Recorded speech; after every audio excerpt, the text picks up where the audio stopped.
No, because he's not awake enough, so he is going to do Friday. I changed it to Thursday. Okay. Tomorrow, yeah. I want to make sure that he has responded to it.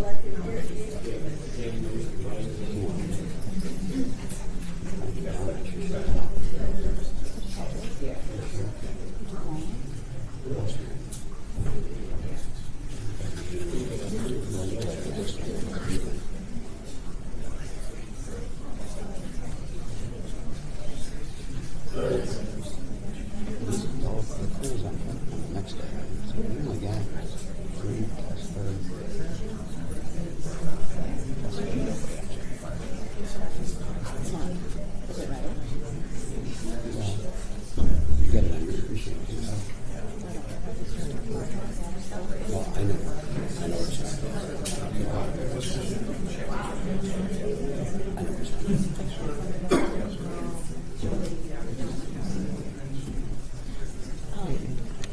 Did you want me to call him? Let's see if he can go tomorrow. We'd have to give him the time, so I gave him that clock on 30 days. And the show's coming up 2:30. That would get us. Let's think about this just for a second. Those guys are both 45 minutes at the top, right? It's an hour and a half. David's an hour and a half. David's an hour tops. So we're just we're in the afternoon with those 3. 12:30 today.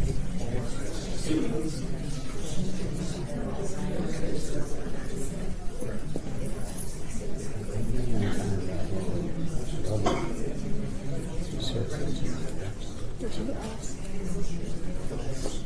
First, to get a hold of it? Yeah. All right, please.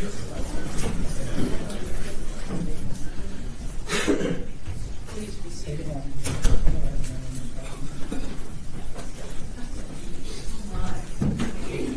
They don't have any faith in me. Yes.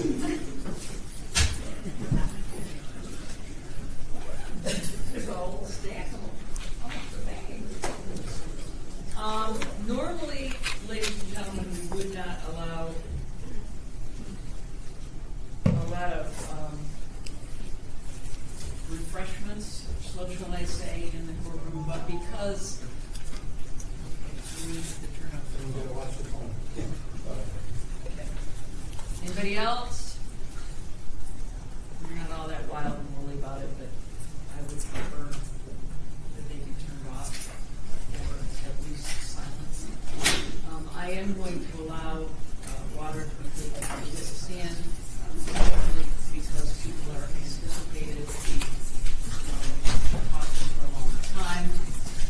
And again, if the defendant himself wants a styrofoam cup of water, we can do that. I would assume he got lunch here today. He did eat, Judge. As long as security doesn't have any problem with styrofoam cup, it can be broke down. Ms. Ubers, would you please resume the witness stand?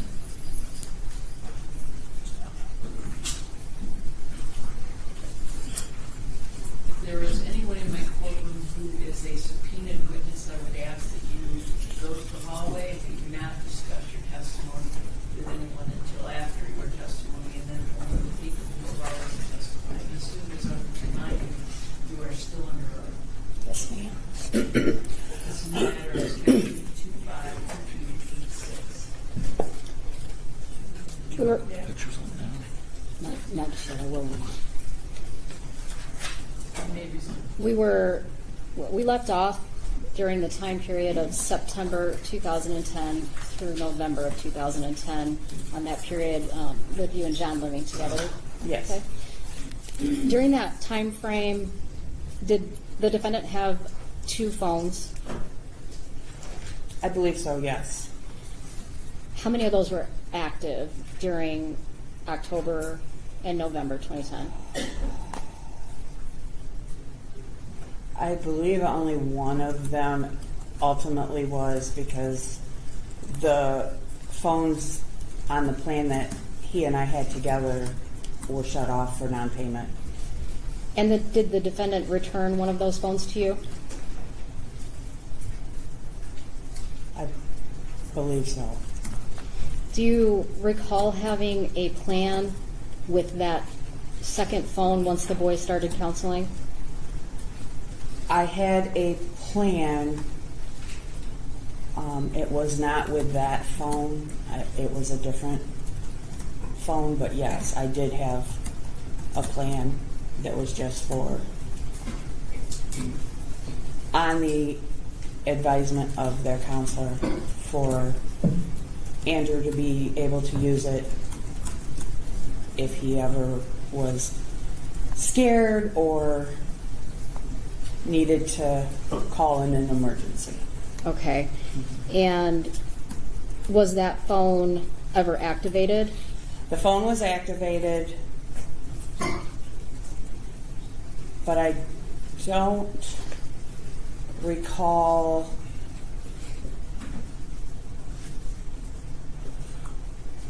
I don't recall that he ever had started using it yet or Okay. had it in his possession. So during that time, you don't recall that phone ever being in Andrew's possession? No. Okay.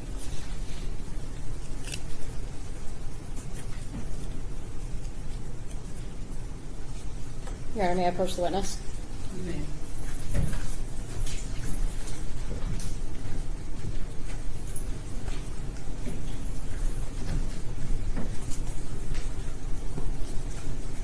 I've handed you a stack of exhibits. I don't need you to look through them just yet.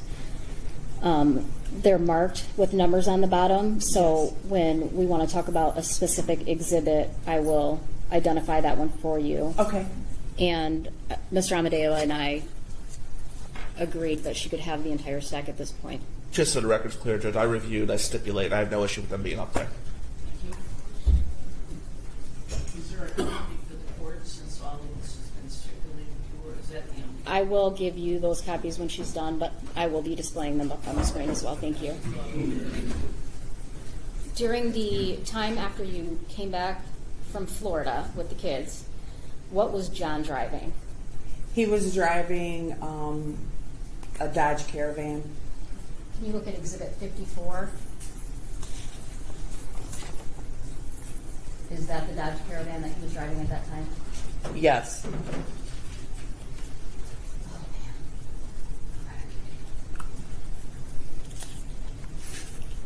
When was the last time you saw that van prior to Thanksgiving Day 2010?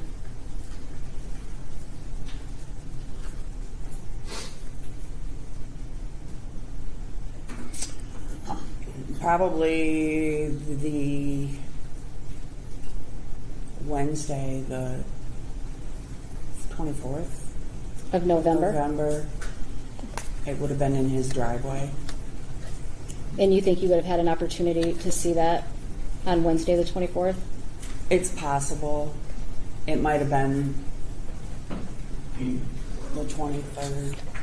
Because I know I did leave kind of early in the morning of the 24th to go to a cleaning job that I had. Would that cleaning job have been near the Congress Street residence? No.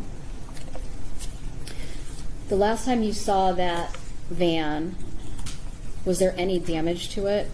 Not that I recall. Fuel cap? Except for the fuel cap. Okay. Yes. When we purchased the van, the fuel cap door was already off, had been broken off by the previous owner. Were there scratches down the van? Not that I can recall. Were either front fenders dented? No.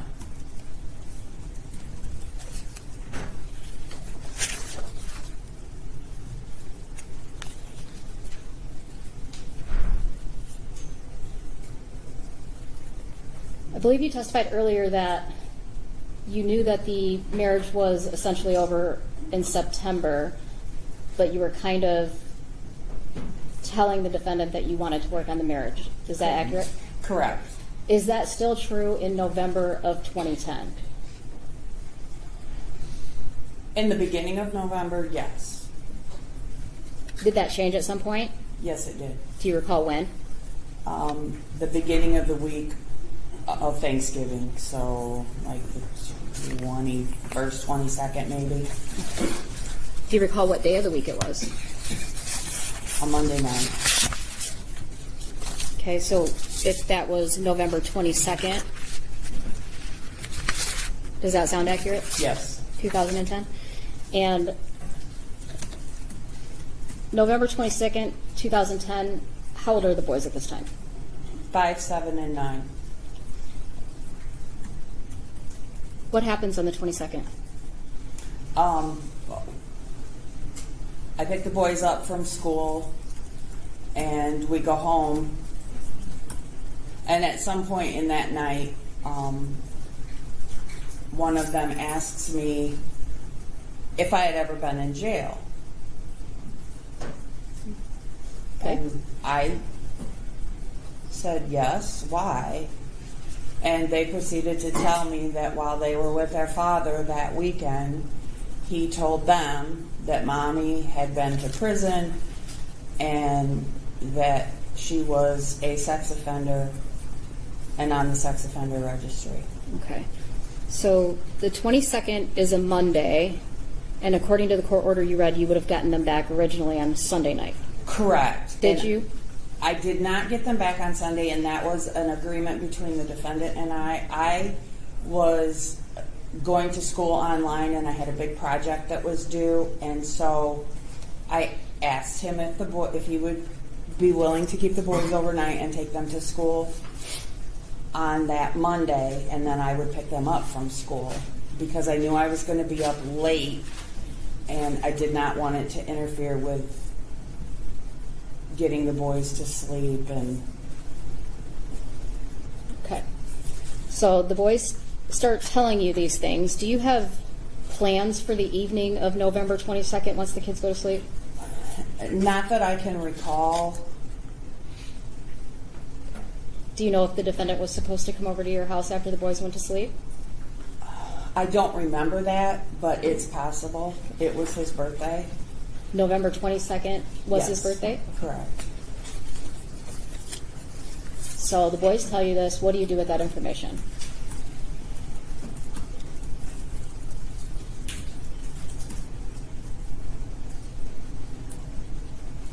I cannot recall if I texted or I called him and I yelled at him. Why would you do this? Why would you tell our children something that has nothing to do with them? Did he respond to you? His reasoning was that they were listening in on a phone conversation that he was having with someone and they overheard it. What did you say after that? And I asked, why would you even be talking about it in the vicinity of the boys where they can hear you? And why were you talking about it? There's nobody that you would need to talk to about something that's my past that you never had a problem with until I followed you to Florida. Did the boys indicate to you that as the defendant's telling them about you going to prison, that he was actually on the phone or anything of that nature? No, they never told me that. The defendant did.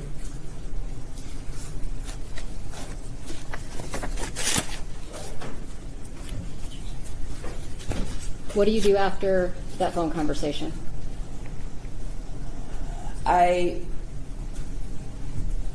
at some point, had to set the boys down, and I explained to them that yes, Mommy had gotten in trouble many, many years ago, that it had nothing to do with them, it did not involve them, it was nothing for them to worry about, that it was in my past, Okay. and they seemed to be okay with that, and then we did our nighttime routine and they went to bed. After they went to bed, I believe after they went to bed is when I actually called the defendant, because I did not want to do it in front of the boys. all right. What happens after the kids go to bed on the night of the 22nd? Had the phone conversation with him, and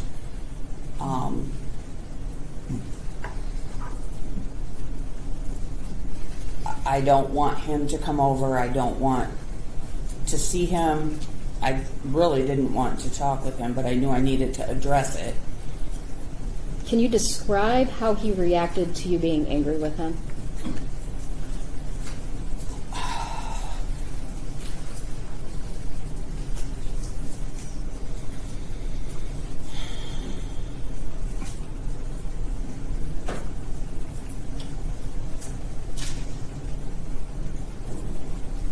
All that I remember is that over and over he kept saying that he didn't do it intentionally, that they overheard a phone conversation.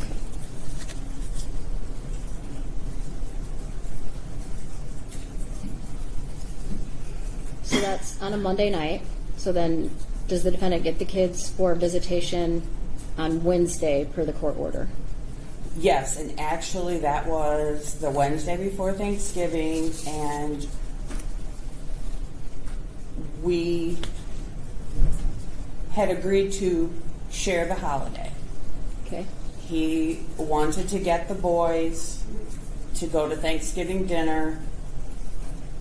My understanding was they were going to his relatives that lived in Morenci. They were going there for Thanksgiving, and he wanted to take the boys there, and I was fine with that because I wanted them for the weekend because my oldest nephew was in high school, and they were going. His football team was going to the state championship at Fort Field, and I wanted to take the boys to watch their cousin play football.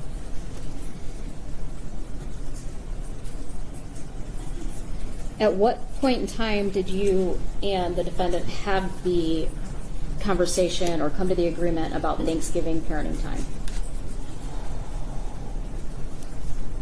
It was before the 21st, 22nd. I believe it was that week before, whatever those dates were in there. I don't recall exactly what date.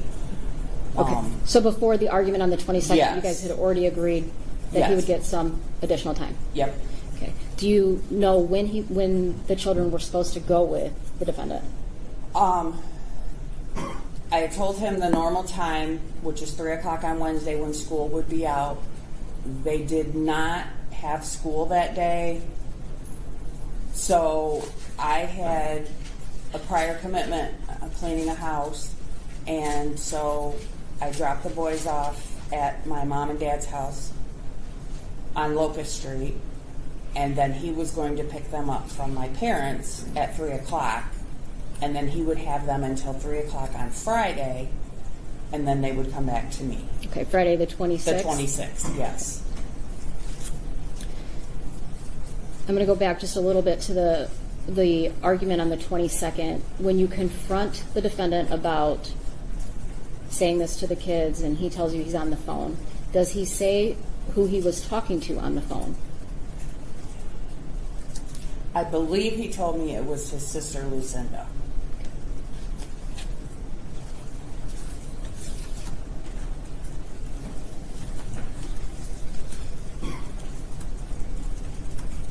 So Wednesday comes, the 24th. Kids don't have school. You drop them off with your parents. Correct. Does John pick them up? Yes, he does. Who's at your parents' house when you drop off the boys? My mom and my dad. That was,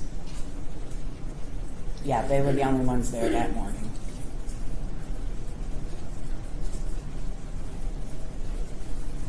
'25th, Thanksgiving. Correct. Okay, what do you do for Thanksgiving? I go with my parents to my sister Tennille's house in Kunkel, Ohio for family Thanksgiving. Who's all there?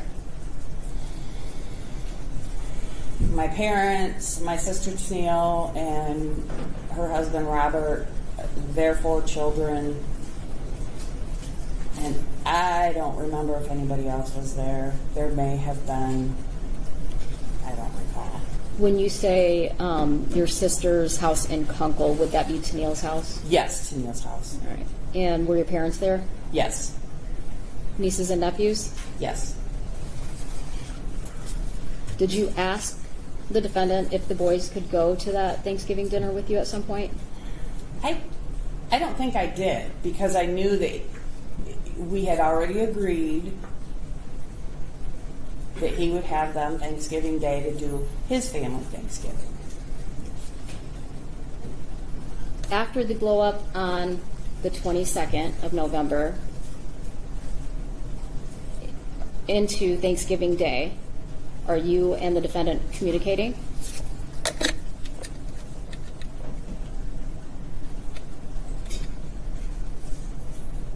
Yes, he was texting, emailing, basically blowing up my phone, wanting to apologize. He didn't mean anything by telling them. Was he still expressing a desire to save the marriage at this point? Yes. On Thanksgiving Day, was the defendant messaging you and calling you and At the end of the day, I found out that yes, he had been. I had received several in the morning that when I got to the family Thanksgiving, I just put my phone in my purse and left it. okay. Did you respond to any of those messages during the day while you're at your sister's house? Not that I recall, no. Do you remember having any phone conversations with the defendant on the morning of Thanksgiving before you went to your sister's house?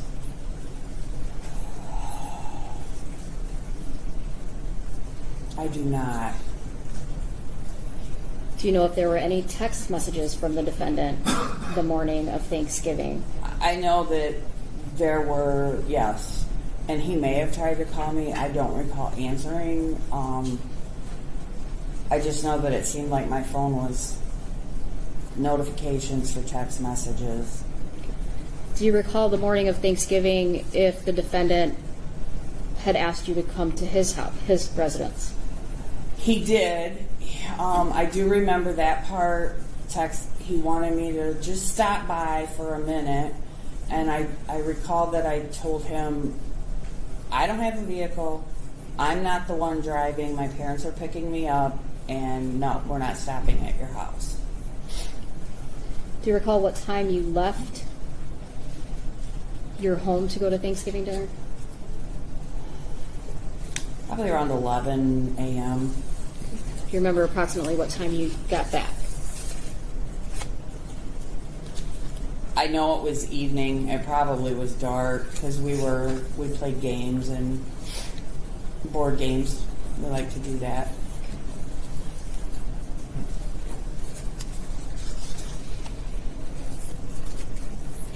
If you indicated that it was approximately 10 a.m. to approximately 6:30 p.m., does that sound accurate? Yeah. Yes.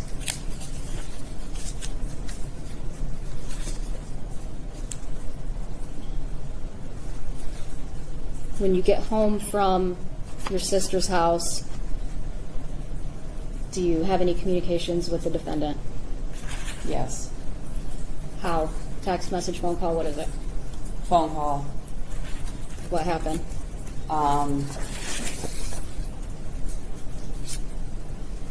He kept basically asking the same thing over and over. Is there a chance for us? Can you ever forgive me? Do you still love me? It was the same type of, just phrased different ways. And I didn't want to do the conversation over the phone. I did not want to do this conversation when my sons were not with me. Why not? Because he already took them once. I didn't trust him to not take them again, just by the way he was acting. And when he asked, was there any chance for us, I finally just said, no, there's not. We are not. This is not working. Do you recall approximately what time that conversation I happened? do not. So sometime after 6:30 p.m. and when you go to bed, that conversation happens? Yes. And you make it clear to him that you no longer are Want to trying? work? Yes. How does he respond to that? Angry? Do you recall anything he said at that point? No, I don't.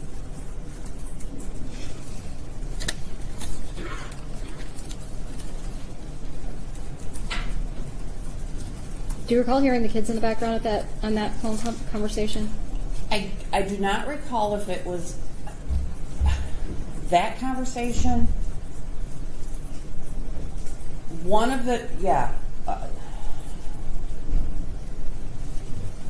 this has bothered me for 16 years that I cannot remember what day the phone call was that I heard my sons in the background. And it sounded like they were having a great time.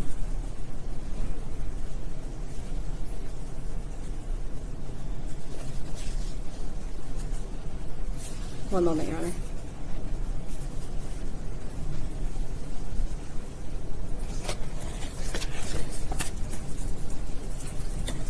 May I approach the witness?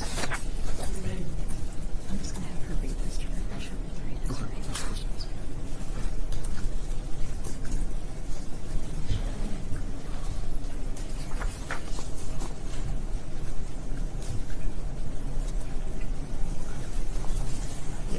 For the record, Your Honor, I have handed her. I want you to read that silently to yourself, and I'll ask you some more questions. Okay. For the record, Your Honor, I have handed her the FBI report dated November 27th, 2010, authored by Scott Ballack.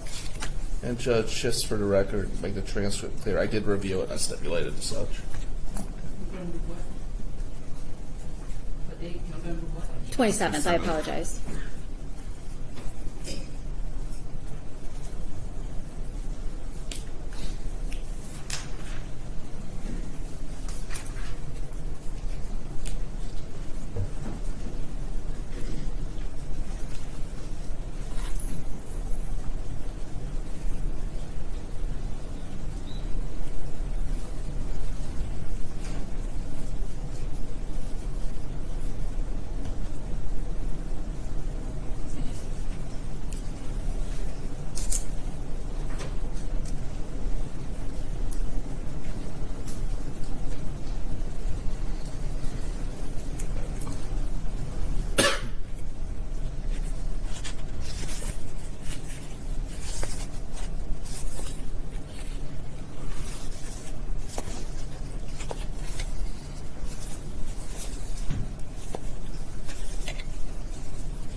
Okay.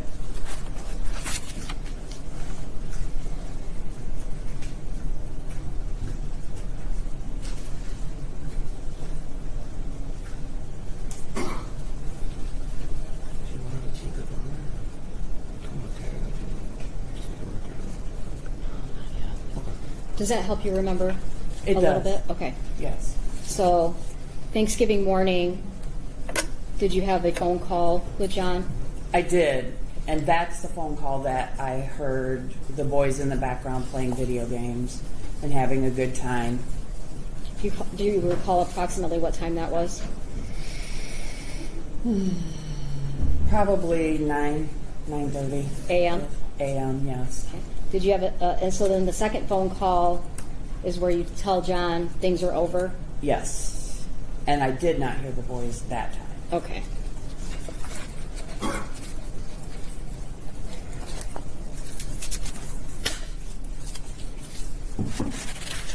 So you wake up on Friday the 26th. Correct. What do you do? I am at my parents' house. My sister Jenny was home from South Bend. They got home. I believe they ended up coming earlier than they planned. And so my dad and I decided that we wanted to take the littles, meaning my 3 sons and her youngest daughter, to go buy them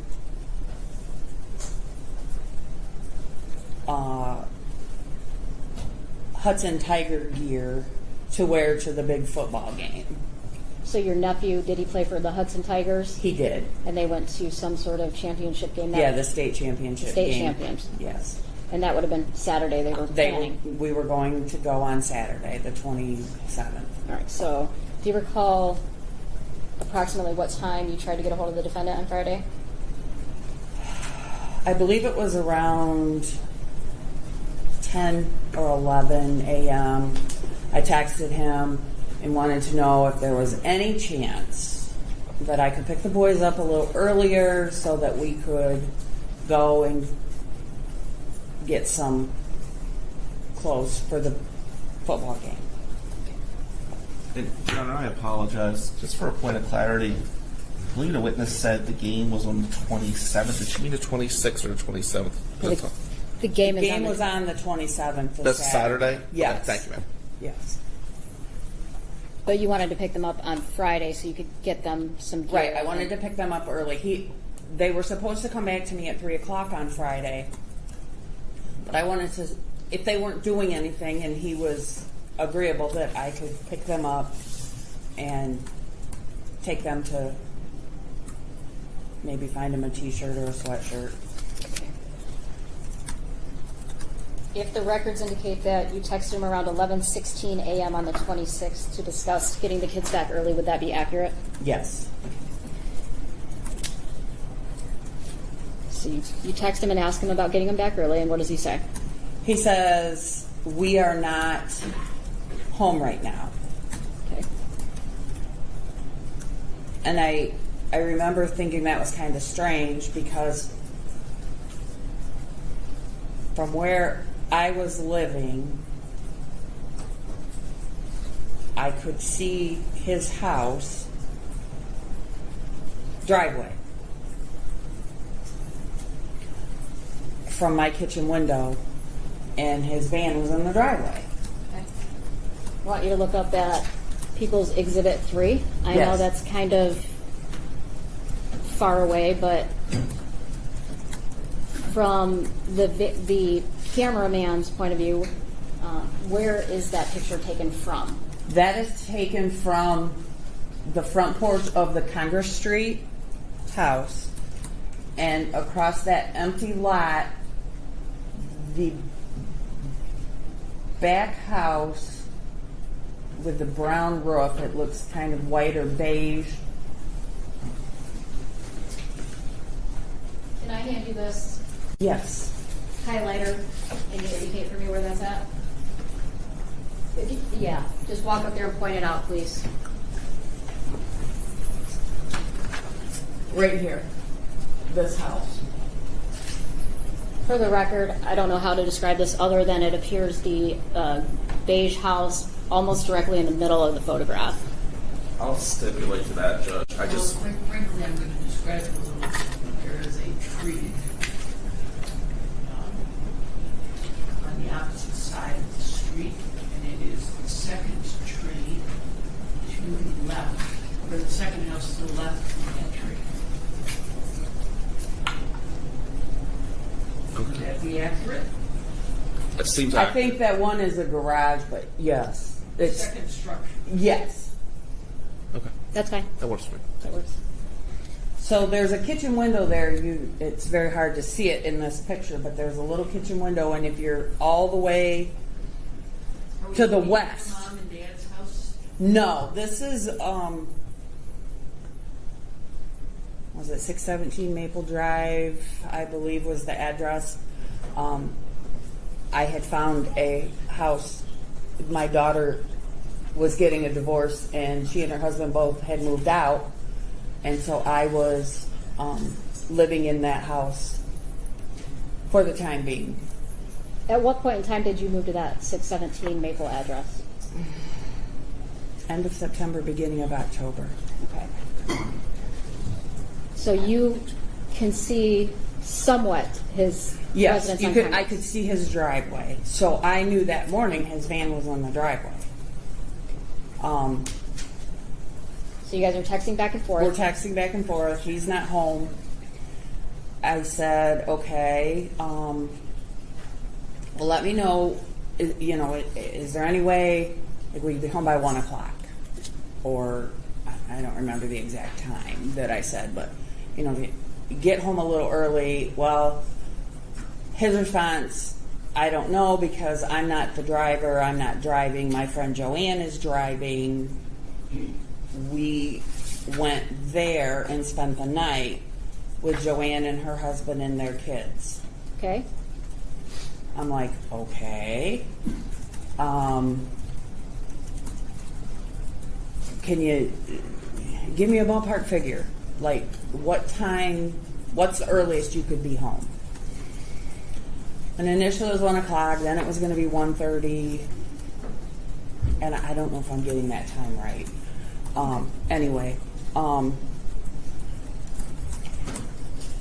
Eventually through this texting back and forth, and they're not any closer to being home,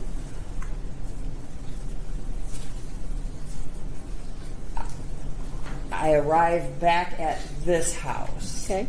On Maple Drive, and because I knew I could see if they pulled in the driveway, then I could go pick the boys up.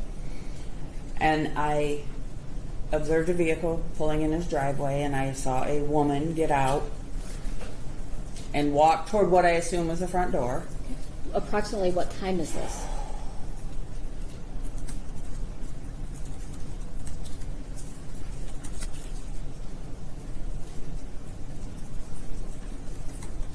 Ooh, 1:30, 2 o'clock maybe. Okay.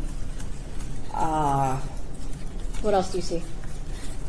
And then I went and did a few things and come back, and I see the car backing out of the driveway and heading east. So I'm like, okay. So I think I texted, I might have called, I don't recall which form of communication. Are you home? I didn't want to just say, well, I saw somebody in your driveway, because then I sound like I'm a creeper stalker. So I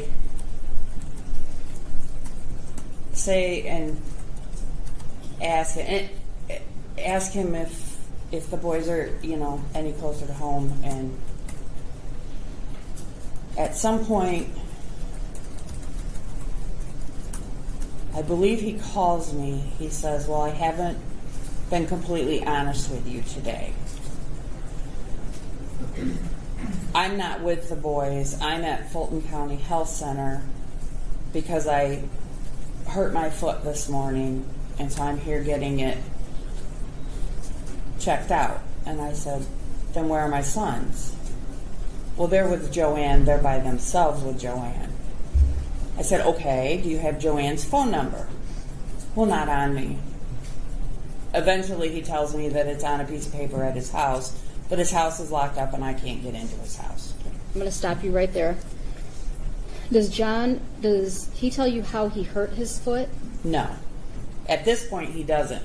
Other than he was doing some remodeling work and he fell off the ladder. Between the time that you text him for the first time asking if you can get the boys back early and noticing a car pull in the driveway, do you recall getting any emails that you asked the defendant about?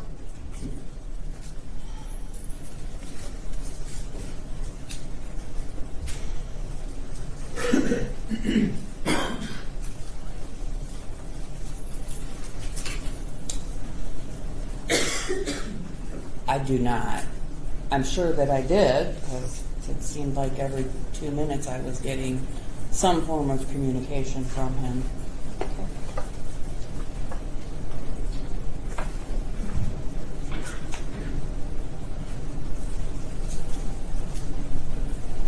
Do you remember being on Cafe Mom? Yes, I do. What is Cafe Mom? Cafe Mom was a website for moms, grandmothers. There were aunts on there. Basically for women to go, and there were different kind of like chat rooms, sort of, pages that you could join for different interests. If you liked baking, there was a section for that. And so you could, it kind of reminded me a lot of like the MySpace. It had different sections, and you could share pictures in different spots. Everybody could lay their page out different. And there was like, you could join a cleaning group, and you would challenge each other. Okay, 10 minutes and you're going to go clean your bathroom. And then you come back and log in that you cleaned your bathroom. You talked about chat rooms being on Cafe Mom. Can you describe what that is? Like, so for the cleaning one, there would be a chat, and you would say, check in, I'm here, whatever, and then say, I'm going to, giving myself 15 minutes, and I'm going to go clean the bathroom closet. Or Is it similar to Facebook and MySpace in the sense that you could have friends on this platform? yes. How does that work? You could become friends with the different women that you were talking with. You could send private messages. You could send, I believe you could do public messages too. It's been a long time. I have not been on Cafe Mom since 2010, so. Okay. And post updates? Yes, updates, current events, pictures, anything that you were doing. What was your username on the platform at that time? Crafty Biker Mom. Do you remember at some point getting a friend request from somebody who identified themselves as Joanne Taylor on that platform? I do. And, I'm sorry? Did you say who identified themselves as? Joanne Taylor. Yes. And do you recall approximately when that was? I do not. I'm going to say at some point in November, probably mid-November. Could it have been early November? It could have. And do you know the username that Joanne Taylor used? I do not remember. And if you previously stated it was Mom Forever Young, MOMFOREVRYUNG. Does that sound Yes. accurate? Yes. Okay. Did you accept that friend request? I did. Did you know this person? Did you recognize the name? I did not recognize the name initially. After some conversation, she revealed that she is the wife of a minister that when John was traveling in Indiana on a rainy night, he stopped to help a family with a flat tire in his big truck. Okay. And that they had all become friends and exchanged information, and he had kept in touch with them periodically. And somehow she found my name and reached out to me. Did you believe when communicating with this person who identified as Joanne Taylor, Mom Forever Young, that that person was a Joanne Taylor? Initially, yes. At some point in time, did you change that thought? At some point in time, I started questioning because there were a lot of personal information and personal conversations that I had had with the defendant that this Joanne Taylor seemed to know an awful lot about. Was that early on during the conversations you were having with this person? No, not initially. I think it was probably a couple weeks into it, and something just did not set right with me. Do you recall receiving an email from that account on November 26th at 7:02 a.m.? Yes.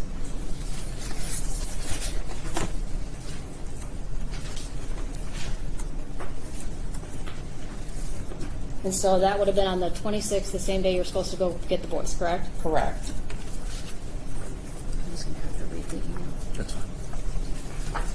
We're going to approach the witness.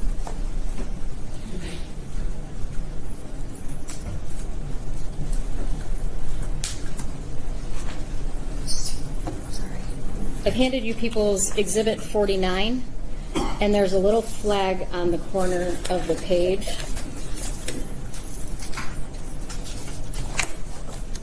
And the pages aren't numbered, so I can't place that on the record, but I want you to look at that document and tell me if that email is the email that you received. Yes, it is.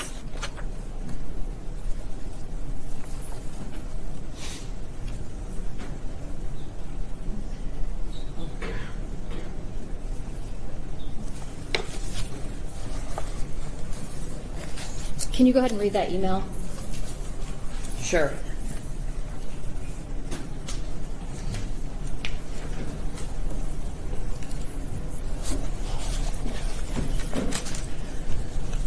It is a shame that you had to be so cruel and hurtful to your DH when all he was trying to do was make things right so the kids didn't think you were a bad person. How could you throw such a wonderful man away to deny his love? I know all he wanted out of life after you came into it was to please you, provide for you, and grow old with you. People say things in anger that they do not mean, or it comes out wrong. You should have looked at the 10 years you spent together and how hard he tried to keep food and happiness in the house. He sacrificed being home with the family so you could stay home with the kids and strangers wouldn't raise your kids for you. You never appreciated it from him and used him working and providing for the financial well-being of the family against him. He didn't care that you were a sex offender, and yet you shunned his love and hard work. You made a mistake in your past, and he accepted your flaws without question and even defended you to his family and to his mother. He grew up almost alone with his mother, and to defend a sex offender, his wife, the mother of his kids, speaks volumes of his love to you. You love staying home too much to help provide for the financial well-being of the home and sat on your ass and did nothing. And you still never praised him for the hard work he did or asked him to be home more, and the money wasn't important. Your lack of respect for him devastated him to the point he felt numb in his heart, but still he came home to you and kissed you and made love to you. You were the best reason for him to come home, and he always had good things to say about you up until he worked as much as he could in a week and still couldn't make ends meet. Where were you for support? You didn't stand by your man like he stood by you with family. You cared more for your parents and sisters and all the rest more than you did for your own husband. Wouldn't you resent your husband if he did everything with his sister and parents and neglected you? You saw how your family treated him, and still you did nothing. You two were doing so good until Monday night when you found out the boys heard a conversation where your husband was once again defending you and your sex offense. It was unfortunate that your kids found out, but kids dismiss those things when the parents show their love for them. Your kids say you never play with them or help them with their homework. You sit and watch TV or on the computer or take naps every day. There are many people, including your own friends and family, that know how disgusting your house was most of the time. Your mother said she didn't get it from me, but has always been like that, and you have the guts to say your husband never cleaned up the house. You believe your own lies enough to cloud your own mind. You never gave your DH credit because it made you look like a lazy shit when he would come home after work and clean up the dining room and living room and straighten up the kitchen. I could bet you didn't miss your nap, though. Your kids unsupervised while you nap and even got into your camera and made a video of you sleeping. LOL, how sad. It is unfortunate you love to play the victim ever since your first husband dumped your ass for screwing a little boy, and in your own home, too. How disgusting. Where was the respect for the home then? I'm glad you didn't get custody of your daughters and glad you won't have your boys to fondle or sleep with. You call yourself a Christian, but you torture your DH with threats or using your boys to get what you want from him. He loved you so much and knew he could be played with emotionally. He was a caring man and would help anyone and turn the other cheek when someone did him wrong. I blame you for your mess you're in now, and I hope you're alone for a long time. I heard you were quite a slut after prison. I'm sure it comes naturally and you will get right back into it. You pushed a good man away and blamed him for it and never took any responsibility for anything. You took the kids away from him when you knew they were not in any danger. You could have stopped all this. Your DH gave you a precious gift by dropping the custody battle, and how did you repay him? With doubts and denying his love and tears and not dropping the divorce. He lost so much weight because of a broken heart for you, and you put him down. Stop on his heart more, and instead of trying to understand things that happened, you crushed him and gave up on your vows and God. Now you have lost so much because of it.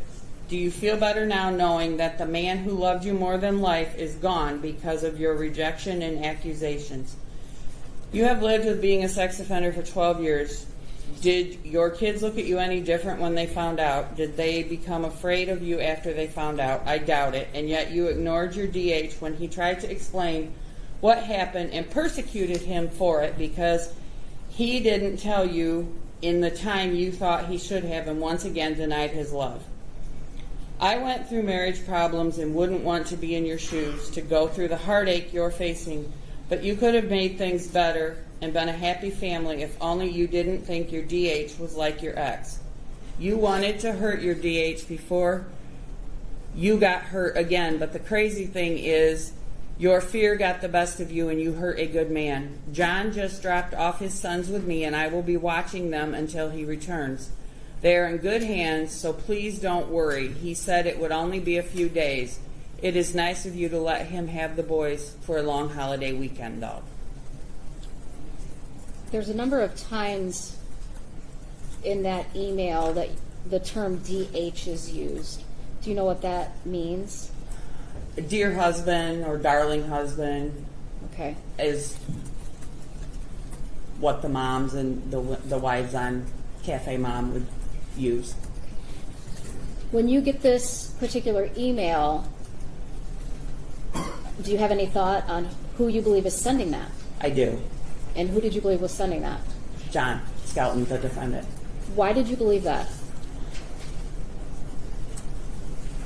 One word in all of that is a word he used a lot, and it was persecuted.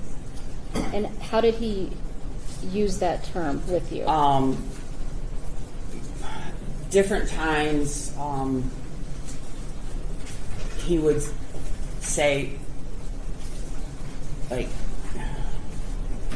I feel like I'm being persecuted, or they persecute me because of whatever. Was it always in relation to him being persecuted? Yes. Him being... So you get that email on Friday morning, and do you recall having a conversation with John about that? I believe I did. I think it was a text message. When you testified earlier that John told you that the kids are with Joanne, what was your response to that?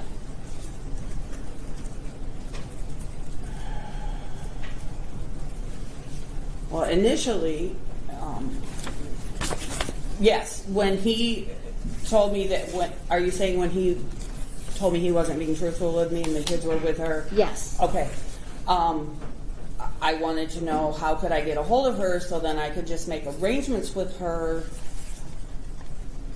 Apparently they lived in Jackson, Michigan? Michigan. And I thought, well, rather than her having to drive all the way to Morenci, I could meet her part way. When he said Joanne has the kids, does he say, do you ask him for clarification, who's Joanne? I believe I did, because at that point I don't think I had connected this with who he was talking about. Okay. And he said, well, Joanne Taylor, remember, I believe he's the family that I met when I was driving truck Okay. 3 or 4 years before.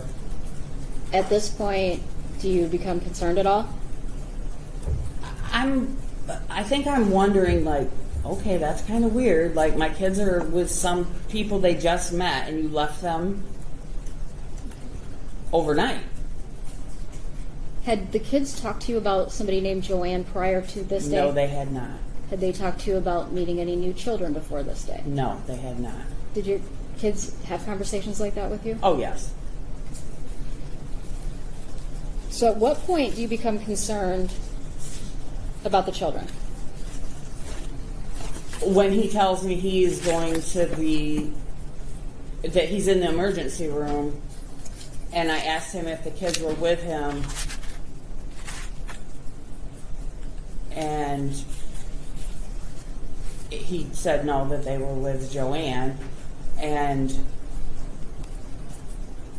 couldn't give me a phone number,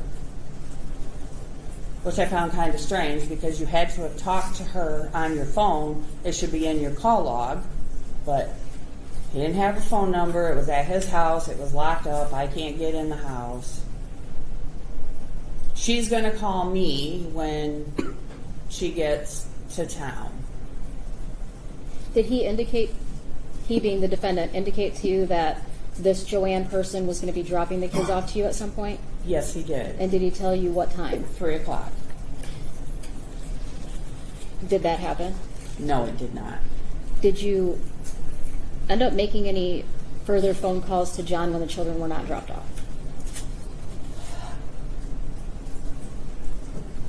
I believe I tried to call him. I don't recall if he answered. I know that at some point I called Fulton County Health Center, and whoever answered the phone, I said, listen, this is who I am, and I know you're treating John Skelton. Are there children with him?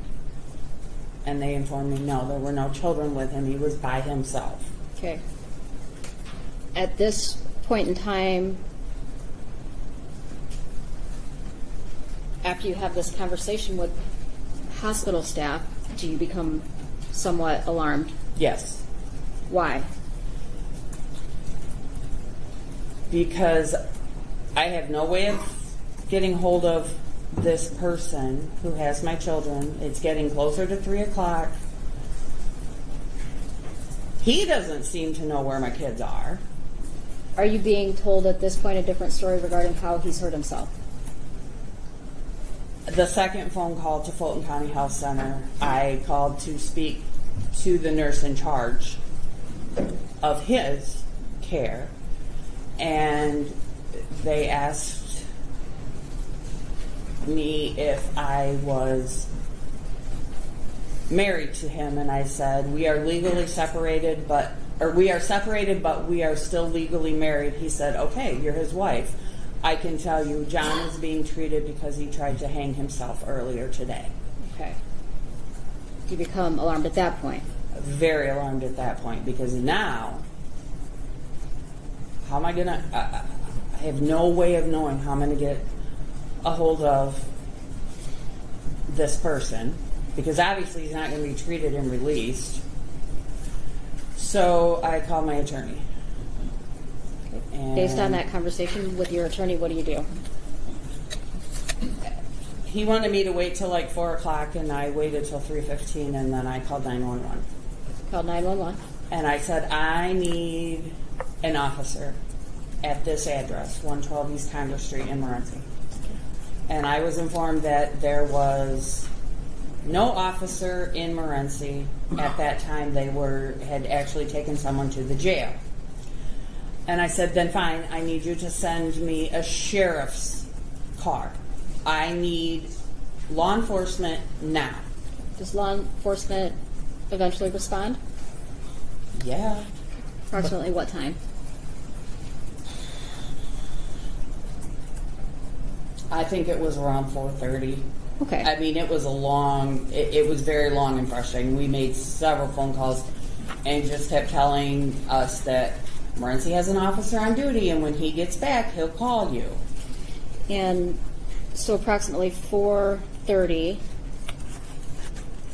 officer from Morenci responds? After my dad found him at the police station, because the message he received said I just needed to talk to him sometime that night. And as soon as my dad told him what was happening, and with the history of what had happened in September, the officer took off out of the office And did to the Congress Street address. Okay. And this Congress Street address, that's in Lenawee County? Correct. State of Michigan? Yes. All right. And what is who shows up? Do you know the officer? Yes. Officer Ryan Hillard. Did you know Ryan Hillard prior to? I did. He's a Morenci boy.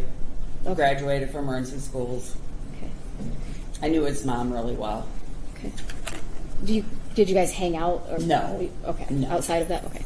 And what happens once Officer Hillard The doors arrives? were locked. He was around back. At this point, I'm not at the house. Okay, so I don't want you to testify about anything Right. that you don't have any personal knowledge on. Right. Okay. At this point,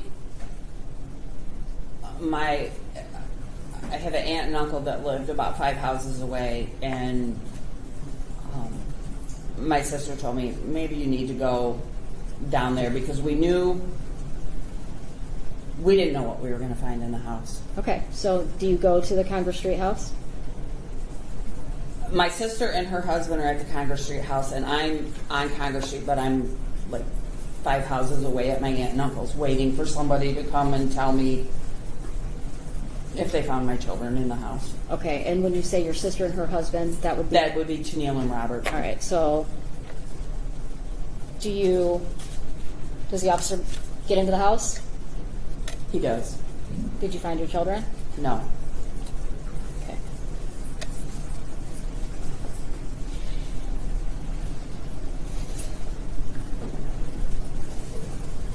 I'm showing you People's Exhibit 2. Do you see the Congress residence on that screen? Yes, I do. Which one would it be? It's the one, the silver car is parked in front of it. It's got the green door, brown roof. Okay, so the house pretty much directly Pretty in much middle? in the center of the picture, Okay. the White House. All right. So if I'm looking to the left of the house, so east of the house, do you know who lived in that home? Yes, Adam and Gail Johnson. Okay.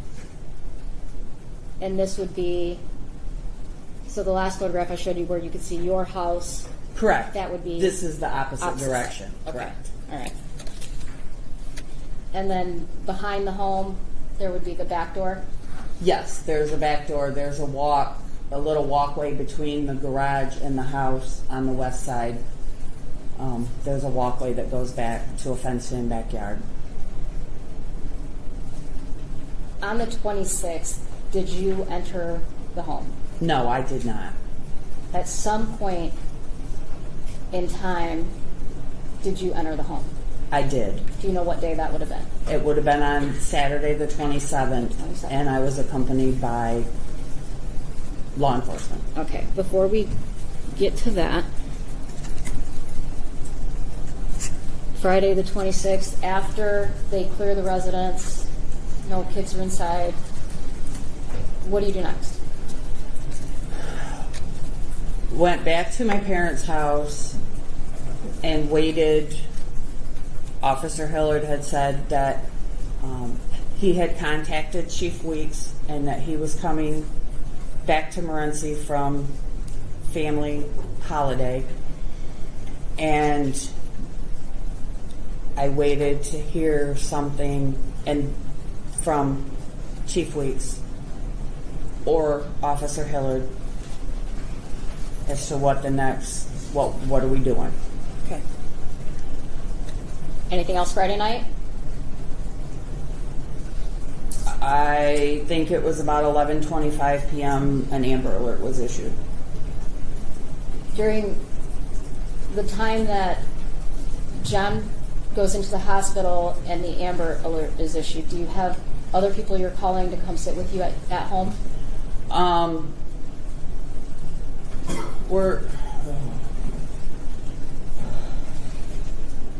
Yes. I know that someone called Pastor Donna Galloway, and she came to the house. Two of my sisters were already in Morenci, Tennille and Jenny. Carrie knew what was going on, but we all agreed that she needed to focus with her son and football. Okay. Saturday, 27th. Yes. Did you get up early? I never slept. I believe it was around 1:30, 2 o'clock in the morning. My phone rang. It was Chief Weeks, and he wanted to know if I could come to the police station at that time. He wanted to have a little sit down to kind of let me know what was going to be happening the next morning, because things were going to get pretty busy, Okay. because there were many agencies headed to Morenci to help look for my sons. So, at some point in time, you go into the Congress Street residence on Saturday, the 27th. Yes. Do you know approximately what time? I want to say it was late morning. It could have been early afternoon. I don't recall. That day was very hazy. Do you remember? Did you walk in the front door or the back door? Do you remember? Front door. What's the first thing that you remember? I know it was a long time ago, but what's the first thing you remember seeing? Destruction. Okay. Describe it. There was a glass mirrored solid oak cornered curio cabinet smashed. Yes. That's People's Exhibit 6. Is that what you're describing? Yes. Glass shelves broke. The doors are smashed. People's 7. Is that the same cabinet? Yes. There were... I'm going to stop you while we're talking Okay. about the curio cabinet very briefly. Had you and the defendant had any conversations or arguments over this curio cabinet? Yes, we did. When we bought the house on Congress Street, he bought that curio cabinet, made a big production that it was my gift, housewarming gift to me to put all my pretties in. Okay. When he took off to Florida and I decided that I was filing for divorce and moving out, I moved the curio cabinet out. And when he got home from Florida and saw that it was gone, he started yelling and wanted it back. That's his. He paid for it. So that ended up back at the Congress Street residence. It did end up back at the Congress Street because after talking with my attorney, we decided it wasn't even worth the fight. What's the next thing that you remember? There were small appliances, microwave, toaster,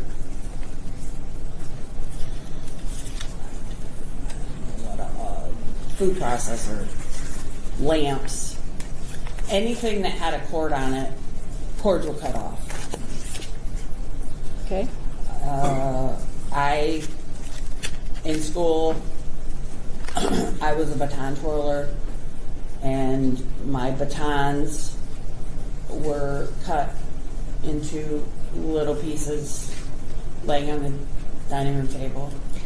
I was not a baton twirler, so I don't know what. Are you just talking about the Yeah, just baton? like woo. Okay. Silver, white ends. Okay. How many of those did you have? I think there was 5 of them. All right. Okay. What else?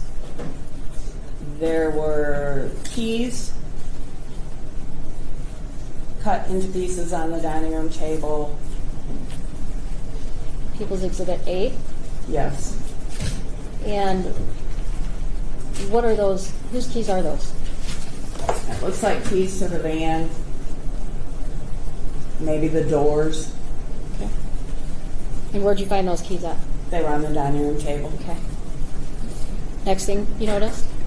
I believe we went upstairs next. I'm going to stop you before you go upstairs. Do you remember the...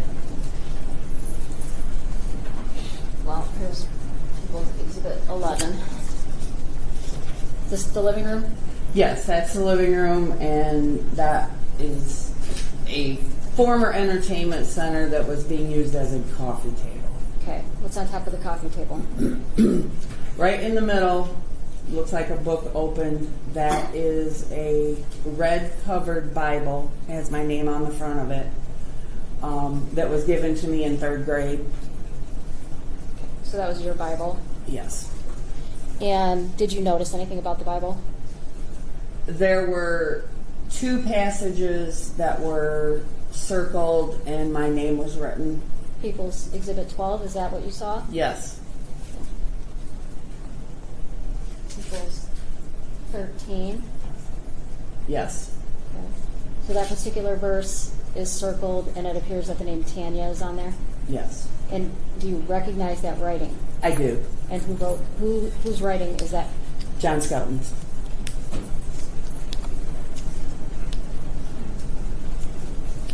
People's 14. With that particular verse that's circled. Yes. Okay. Do you see your name on there? Yes, I do. Again? John Skelton. Whose handwriting? Okay.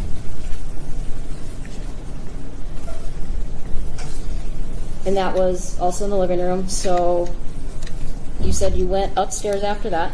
Yes. Okay. Where did you go first? If you remember. We were on the landing and there was a rope that was tied to the banister and then just kind of piled up on the floor upstairs. Okay. And we went in the master bedroom, and the blankets were off the bed, and there were gashes a couple inches apart all over the mattress. Okay, there's People's 15.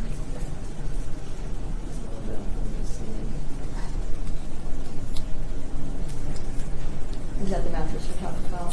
Yes. And is that, you said that was the master bedroom? Yes.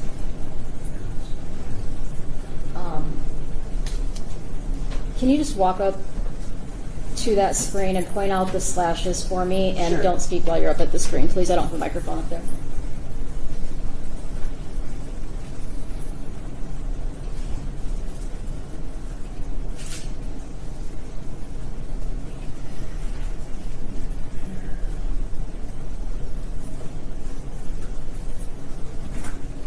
Okay.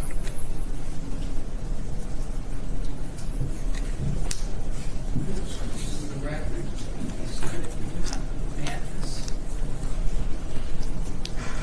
One design in. It appears there is in the first square, for lack of a better term, the second square, the third square, straight lines, and then going across the mattress, and then a cut going to the foot of the bed,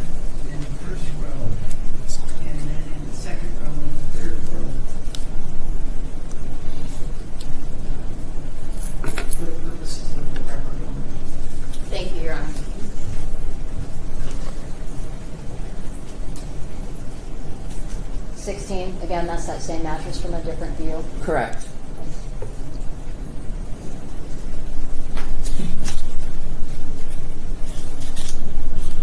Anything else that you noticed in the house? Then we went to the basement, Okay. and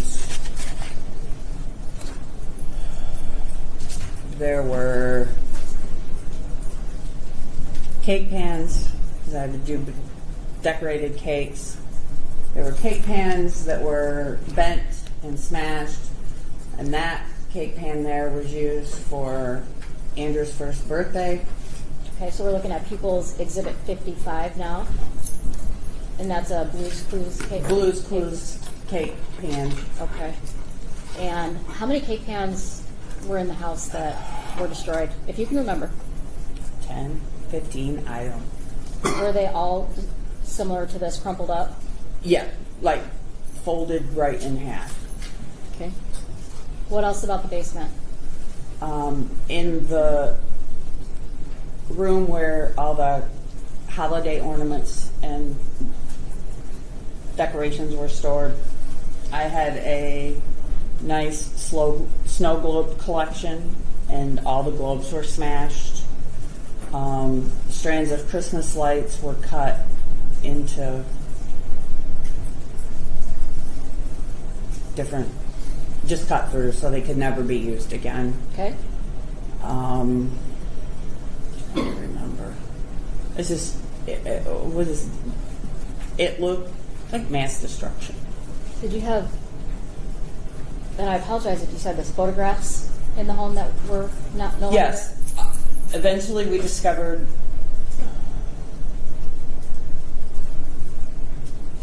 that the scrapbooks that I had made for the boys, I did notice that day, those were gone.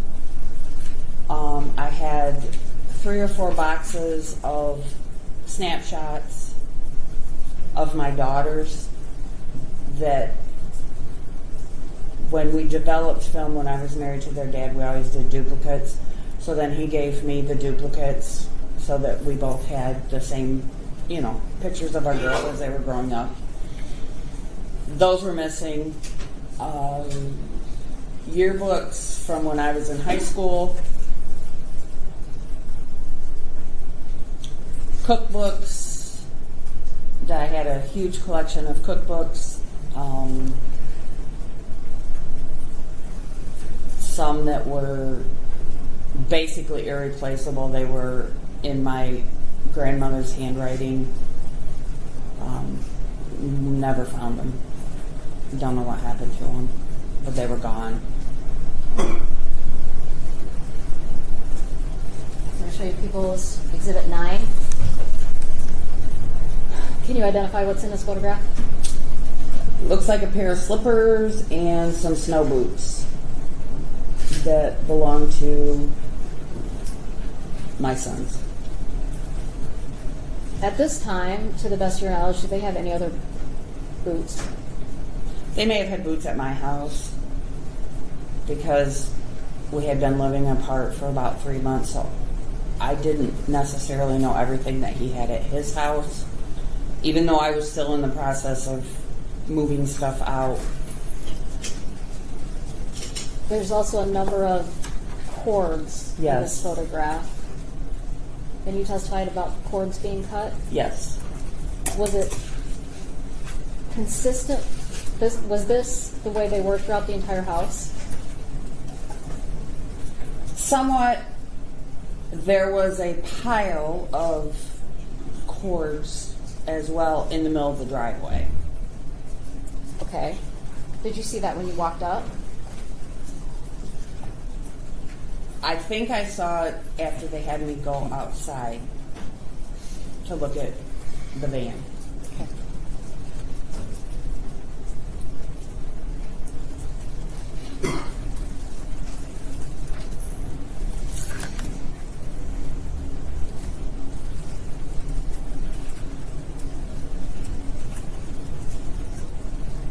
People's 42?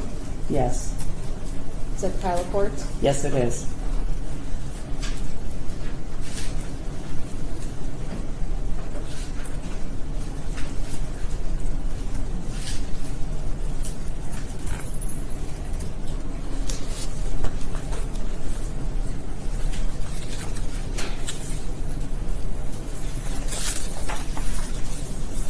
Did, in the days following November 25th, so 26th, 27th, 28th, did anybody notify you that the defendant had left anything in the home for you?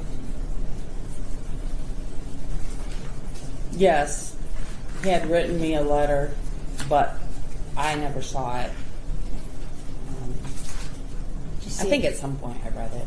They might have shared it with me. Okay. Your Honor, I'm going to approach the witness.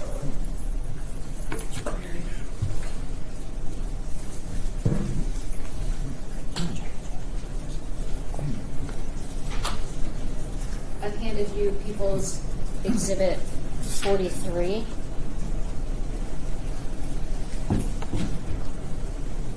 Do you recognize? Do you recognize that handwriting? I do. It is John Skelton. All right. Go ahead and read that for me.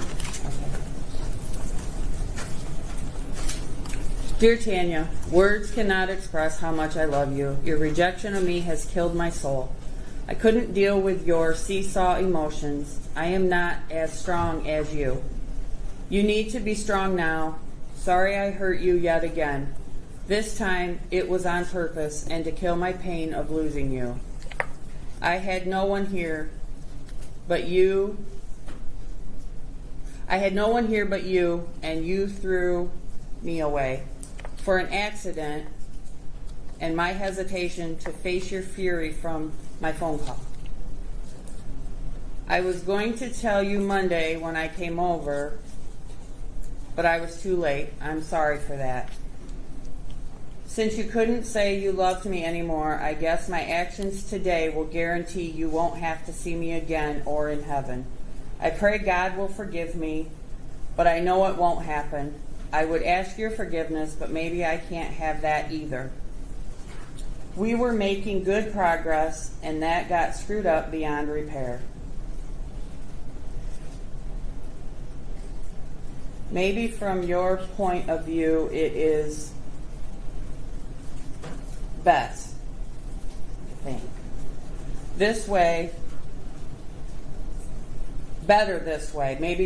Maybe from your point of view, it is better this way because I can't hurt you anymore. I never meant to hurt you in the beginning of all of this.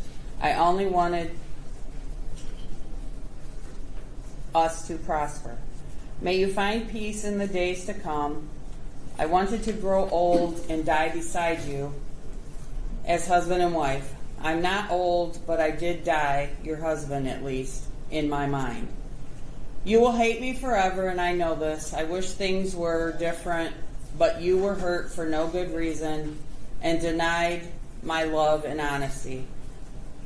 From good to bad, again, was my breaking point when you said you were lost to me. Take care of that grandbaby, John.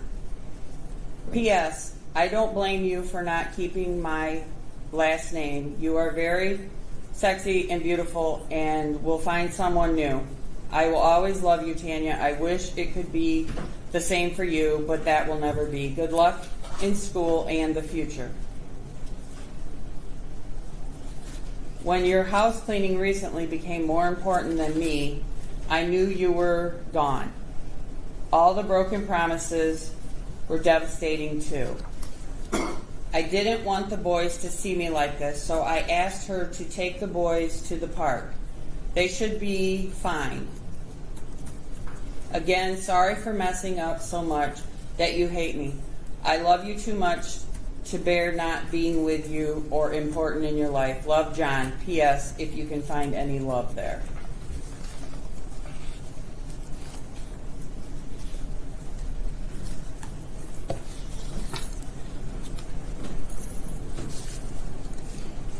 On November 27th, 2010, do you recall meeting with the FBI at your parents' house? Yes. Do you recall what that was in regards to? I believe there were a lot lot of times, so I'm not exactly sure which time you're talking about. I'm sorry. Did there come a time when the FBI wanted you to identify some winter coats? Yes. Okay, and would that have been on November 27th to the best of your recollection? The best of my recollection, yes. And were they in fact, Yes, they were my boys' son's coats. Their winter coats. and those were not found at the Congress residence, is that correct? I believe so, yes. They- Not found there. Okay, all right, perfect. Tanya, when was the last time that you saw your children? On Wednesday, November 24th, in the morning when I dropped them off before I went to my house cleaning job. When was the last time that you talked to your children? Wednesday morning, November 24th, 2010. Since November 26th, 2010, have you done anything to try to locate the boys? Oh, yes. What have you done? And when I say we, I mean my family, because we did it as a group. We've made flyers, we've created a Facebook page. At one time, we even had a website. I've done numerous interviews, TV shows, podcasts.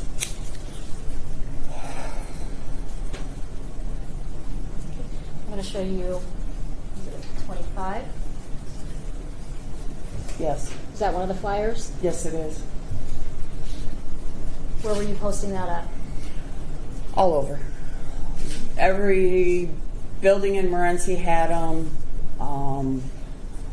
Family friends would drive down the turnpike, every exit, post them at the toll booth. Do you recall, were you getting these to the media at all, or do you recall the media?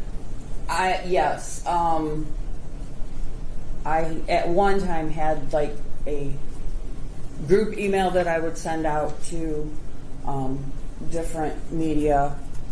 If we had age progressed photos from Mich, I would create a new one and send it out. There's- Sorry. No, you're fine. Okay. People's 26, same thing. Yes. Can you just talk about, oh, strike that. People's 27, is that another? Yes. That's one from National Center for Missing and Exploited Children, Mich. Okay, so you're just talking about Mich, and this is what you're referring to? Correct. Okay, and you said they did some age-progressed photos. Yes. Did you have to work with Mich to get these age-progressed photos? Yes. I had to email them pictures of myself when I was younger. This is People's 28. Is this one of the age-progressed photos? Yes, it is. And what did you do with this information? Then we would post it all over social media, make new posters. I always did the round of interviews When you say interviews, what do you mean? with news media, with the Toledo channels and Detroit channels. I would do phone interviews from, I'm pretty sure I did one, Fort Wayne and Indianapolis, Lansing, the west side of Michigan. I mean, Are you staying in contact with the agency who's investigating this? yes, I am. Okay. During that whole structure?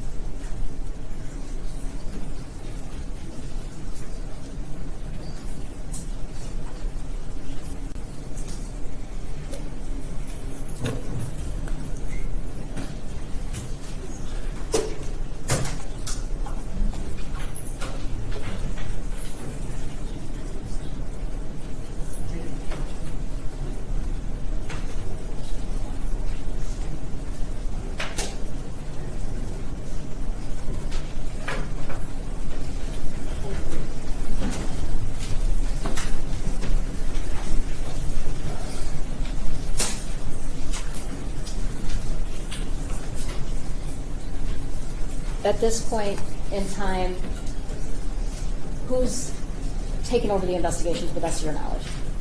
The Michigan State Police. Okay, and you testified that you were staying in contact with that particular officer in charge? Yes. All right, and who was in charge of that during the course of this, to the best of your knowledge? For Michigan State Police? Correct. Detective Jeremy Brewer. Only that's not his title anymore. Okay.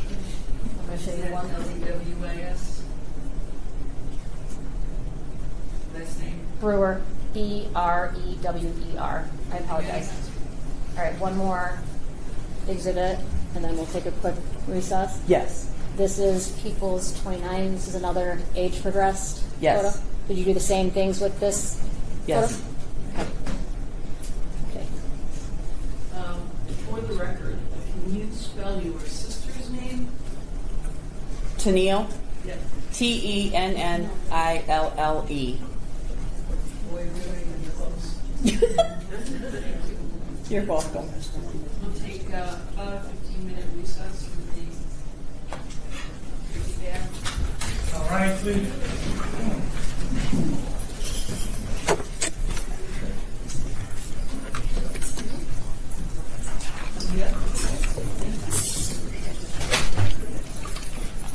Oh, no, that's a good thing.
Yeah, and when they had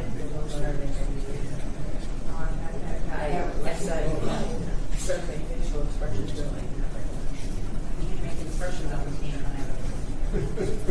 That's her thing. Yeah, because I want to do that, you know. I did that one day to Bryce, I did 30 months, one, I emailed her, I stayed straight. One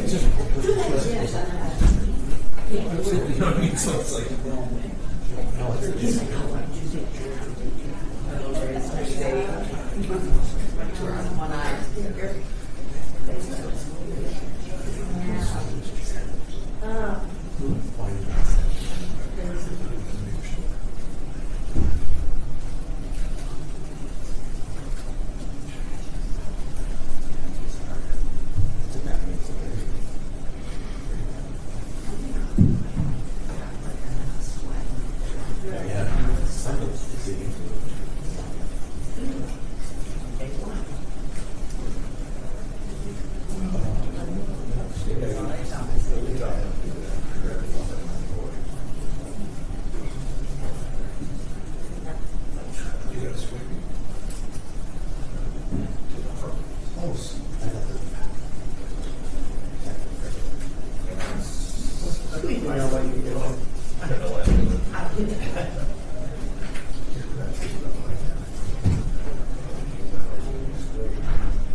Some people don't even do that.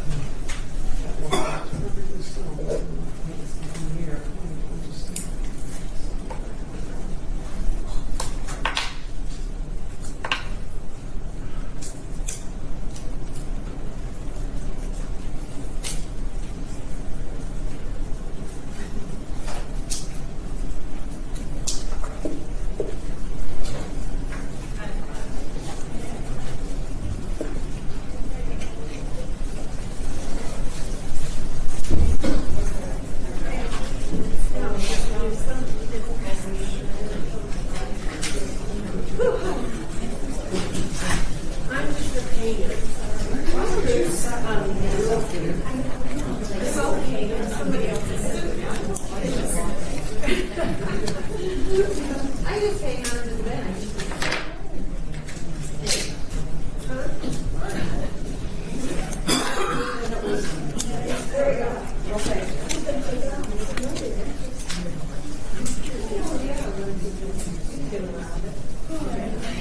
getting skinnier.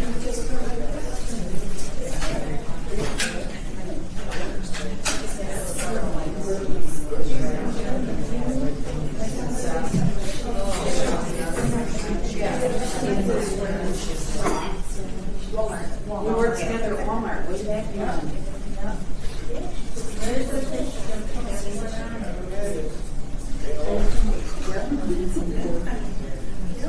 That's not the first time she's done the work.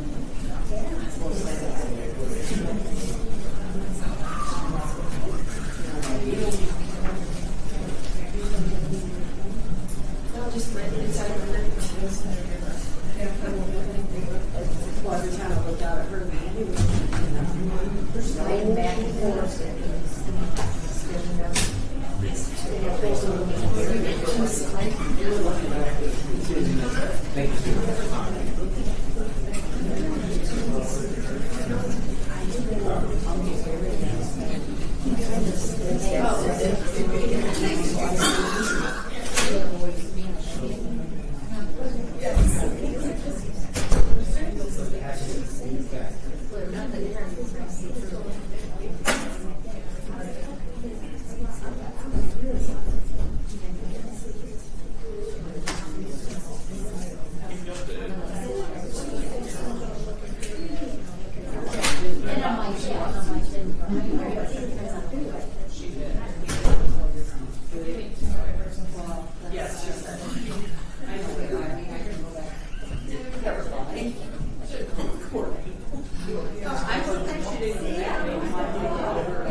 They keep it like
Big chair.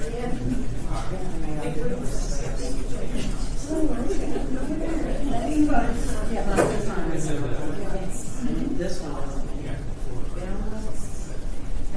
No one here.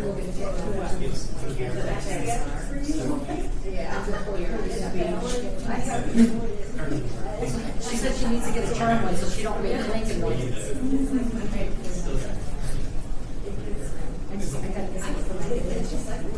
Well, I gotta show you. So you can't show you. I gotta pull back. No. All right, thanks.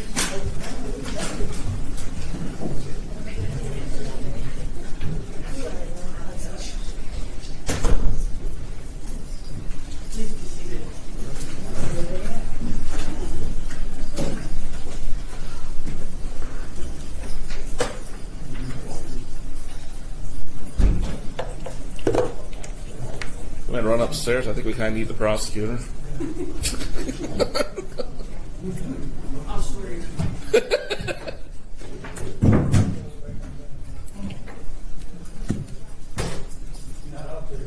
I'll run up, Judge, real quick. Okay.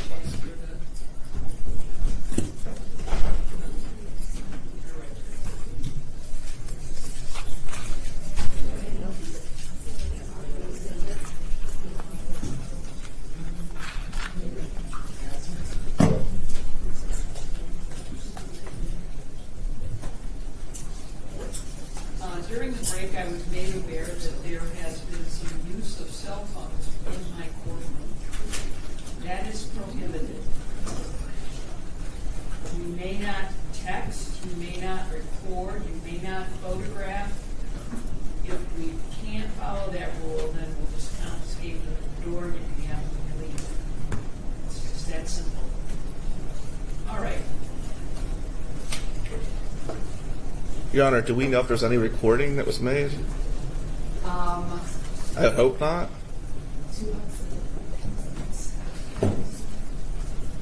I will inquire, or Thank you. have my staff inquire of the only ones that I'm aware of. Okay. And we will inquire of them. And if there is a recording, we will make sure it gets eliminated. Thank you, Judge. You need to understand something, ladies and gentlemen. This is all being taken down so it can be used for a future date. It's also being used for things like appeals. And if I allow those things to happen, the potential for an appeal becomes greater. And I don't want that. And therefore, I will make sure, however I have to, and if that means I collect cell phones at the door for the next 2 weeks, I will. It's that simple. I'm going to protect this record if it's the last thing I do.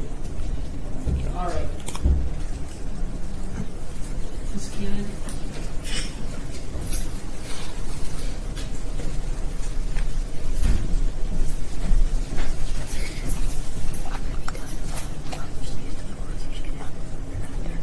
Okay, sounds good.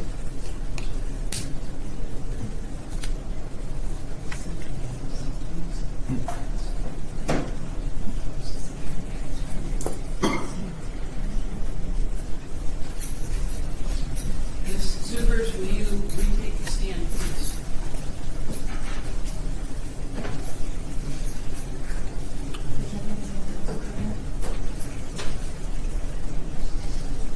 We are nothing if not high tech. We have a bathroom scratcher that you can use for a We don't. And if I start itching, I'll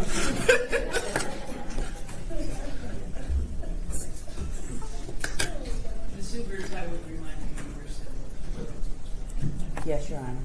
Yeah, I apologize, Your Honor. I had my hands full and I forgot to bring down the pointer thing. You know, the mother of invention. At this time, Your Honor, I'd move to admit the exhibits and hand them to Your Honor, and then I would turn it over to Mr. Amadeo. And I've stipulated as well, Judge, to the exhibits. Do you have copies? I do. They're all electronic, but I do have them. Thank you.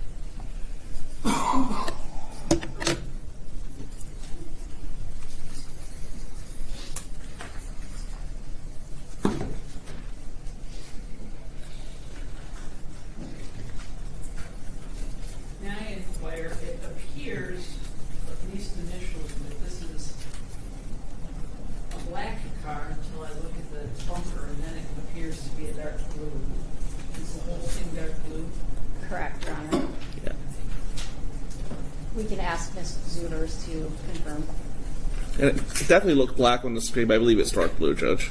Well, when you get right down into it, Right. the bumper is, of course, be like my car, be 212.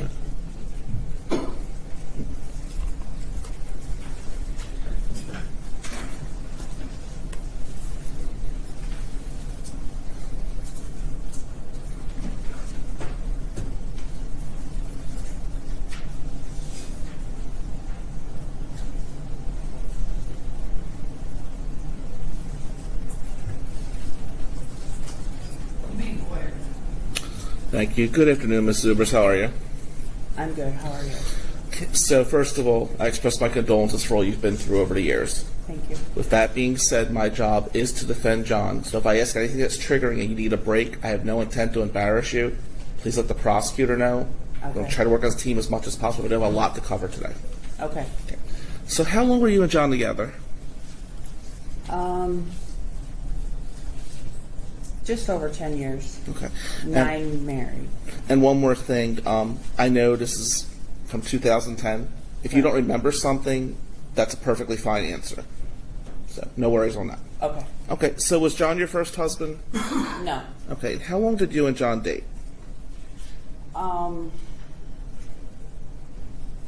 We met in August of 2000. In around November of 2000, we both had been living I lived in my parents' basement. He was living with a relative. So we decided that we would see if we could find an apartment as friends, and we found an apartment. We moved into it, and over the course of living together as friends, we fell in love and got married in 2002. Okay, and it was Jennifer O'Brien that set you up, is that correct? Correct. Can you explain how that all happened? I worked with her. I had a part-time job at a local gas station. I was a cashier, and she was what we called my deli girl. She worked the deli, making sandwiches and such. And she had told me that her boyfriend at the time, that his cousin was moving here, and thought that he and I would hit it off. Was I interested in getting together and play cards or something? So that's what we did. Okay. Now, I'm not going to hammer into your criminal history. The only question I'm going to ask about that right now is, was John aware of your criminal history when you guys got together? Yes, he was. Okay. Now, when you and John got married, were you working at all, or was he the sole provider? He was the sole provider at that time. Because we had Andrew. He was born in 01. And you said something on Direct that kind of struck me. You said Andrew always helped the underdog. What do you mean by that? If there was a student that was struggling to get, say, their math paper done, because it came easy to Andrew, he would help his neighboring student get theirs done so that they weren't falling behind or whatever. So Andrew's a pretty giving man, young kid. Oh, yes. He would like tutor for free almost, that's what you're telling me.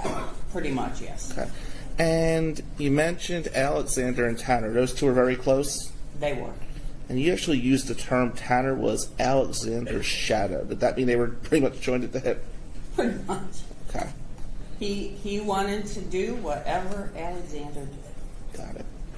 And I guess that's pretty normal for little brothers with big Yeah. brothers. So, you said John was the sole financial provider. What were his jobs? To the best of your memory. The first job was he was a factory worker, but then because it was part of the automotive industry, he qualified for programs and they paid for him to go to truck driving school. Okay. And then basically the rest of our time together, he drove truck for one company or another. And you testified that John worked for State Line Farms in 2002. Is that accurate? Correct. Okay, what is State Line Farms? It is a huge, they have tens of thousands of acres of farmland. At the time, they did contract work for Red Gold. They planted tomatoes. Okay. And they also did field corn, soybeans. What was he actually doing? What was his capacity as an employee for State Line Farms? The majority of it, he drove truck, hauling either the tomatoes or the grain to either to the farm if it was grain and it needed to go to the dryer, or sometimes in the winter it would be grain to the down to the river to be shipped out. All right. Now, and when he worked for State Line Farms, would it be fair to say he was working out in an open field? At times, because they would be in their semi Okay. waiting for their trailer to get filled. And what year, if you remember, did he stop working for State Line Farms? I do not recall. Okay. Well, where was he working in 2010? For 3D Transport out of West Unity, Ohio. All right. In 2010, did my client have any connection to State Line Farms that you know of from that point? No, not that I'm aware of. Okay. Now, I understand relationships fall apart. We're going to ask some touchy questions. If you need any clarification, let me know. Did John ever physically abuse you? No. And you wanted out of the relationship, correct? Pardon? You wanted out of the relationship at the end. In the end, yes. Okay. And did John love his children? Yes. Do you remember testifying that John had issues with child support? Yes. Okay. Who was the child he was supporting? His firstborn daughter, Catherine Skelton. Now, did you have children from a previous relationship? I did. Were you paying child support? No, I was not. Okay. Did John ever do anything financially to help your other children? I mean, they would come for their weekend visits, or my ex and I were pretty, for the most part, pretty flexible. You know, they both daughters went through a period where they wanted to live with us, and we allowed that. So, I mean, his income was paying bills, food, that type of thing. Would you agree he was a hard worker to provide for the family? Yes, in the beginning, he was. Okay, now you mentioned on direct, and I understand you were on the stand for a while, that there was a conversation about child support where he said he wished he'd have to pay child support. Am I saying that correctly? Yes. Okay. When did that conversation occur? I have no idea. All right. And what did you take from that conversation? Just frustration that he has to pay support for a child that he doesn't see much. She lived in another state, so it wasn't like he was able to have her every other weekend.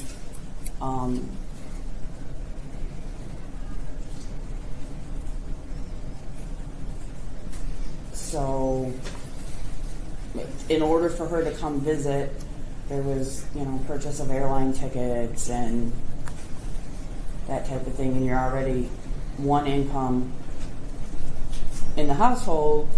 Okay. And raising 3 small boys, there wasn't always extra money to do that. And how often did this child support conversation occur? Was it isolated or was it a normal thing? I would say most of the time it was offhanded comments, how much the check would be bigger if we didn't have to pay child support. And this child, was her name Catherine? Catherine. Okay. Is there any history of John ever hurting Catherine anyway, physically? Not that I'm aware of. How about emotionally? Do you know anything about that? I know nothing about it. We do know, it is true, you would agree, that John was financially supporting a child through child support, a child he didn't have access to, correct? Basically, yes. While also supporting the children you guys had together. Correct. You mentioned John playing a lot of video games. Is that accurate? Yes. Now, isn't it true that John would play these video games with his children? Didn't the boys and him play together?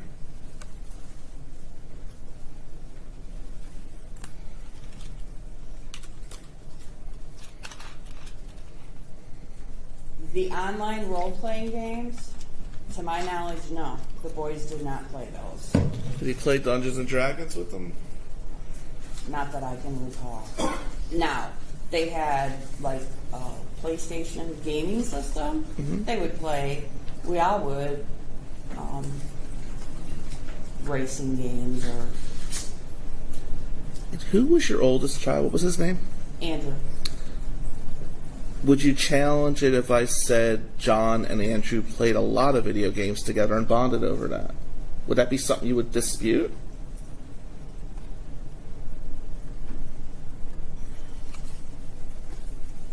It's possible. I don't know that I would go a lot. Andrew, he liked playing the Star Wars games and on the computer. And I know in the beginning his dad would help him with understanding. In fact, isn't it true that Star Wars was a big thing that those two bonded together over? It was like a thing like watching a favorite sport game. Yeah, they would. Yeah, Now, you mentioned that John started to work as a truck driver, correct? correct. And when he was working as a truck driver, was he providing well for the family then or not? Yes, yes. Did the kids ever go on truck rides with him? They had. And were sometimes these truck rides across state lines? They were. Did they actually enjoy going on the truck rides with him? Oh, they loved going in the big truck. They loved their dad, didn't they? They did. And their dad loved them, doesn't he? At the time. Did he care for the children? Yes. Did you ever see John physically hurt the children?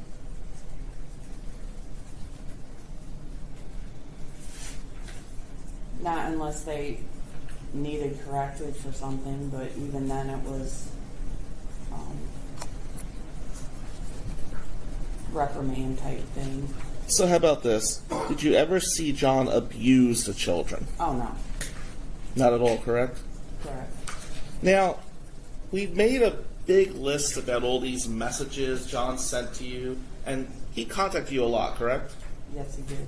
Text messages, Yes, emails. yes. Did he ever confess to killing his children? No, And were bodies ever found? no. Did you speak to the prosecutor before today? Yes. When did you meet with them? We narrowed that down a little bit. Sure. Did you meet with the prosecuting team the last week? Yes, I did. Did they prep you for today? We talked about what would happen today. About how long was that meeting? Any idea? 3-4 hours. Oh, so before you testified today, is it true that the prosecutors met with you for at least 3 hours? Correct. You mentioned that John. Remember the prosecutor asked you if John had friends?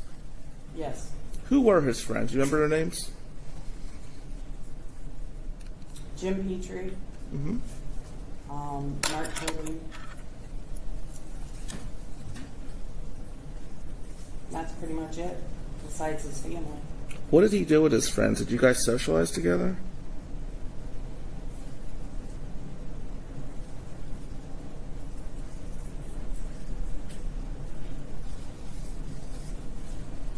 They would go out. Now, you've been pretty involved in this investigation from 2010, correct? Yes. Do you have knowledge if the police ever interviewed his two friends you mentioned? I know that they interviewed Mark Kilby, and I don't know about the other one. You mentioned discussing Funny Farm with the prosecutor. I get that name right? Correct. What is Funny Farm? Campground. And when did you guys go? Memorial weekend of 2010. Now, how often did you go? Was it a one-time thing? That was just a one-time thing. Okay. Can you describe the campground? It's out in the country. It's off a dirt road. The roads in the campground are all dirt. They have a playground. They have a little ice cream shop that opens up at night. There's a pond that they could swim in or fish.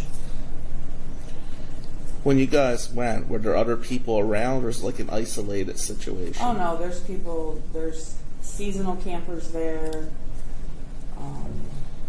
People that come in for the weekend. Do you know if there's any cameras around? Pardon? Do you know if there's any cameras around the facilities? Not that I recall. And what time of year did you guys go camping? In the spring, Memorial Day weekend. Okay. How many times do you think you met with the police since 2010? Way too many to count. Say over 100? Oh, probably. What were the topics of those conversations? Have they changed over the years? Initially, in the first couple days or week, was finding the boys,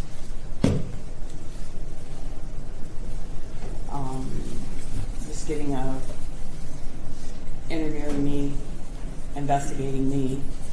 And then changed to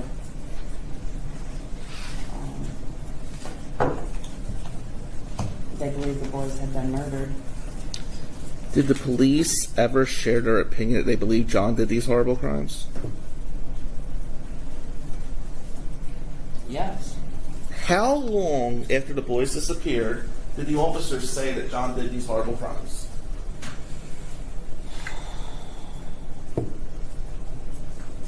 You okay? Looks like you're staring me down. I'm good. Okay, me too. Okay.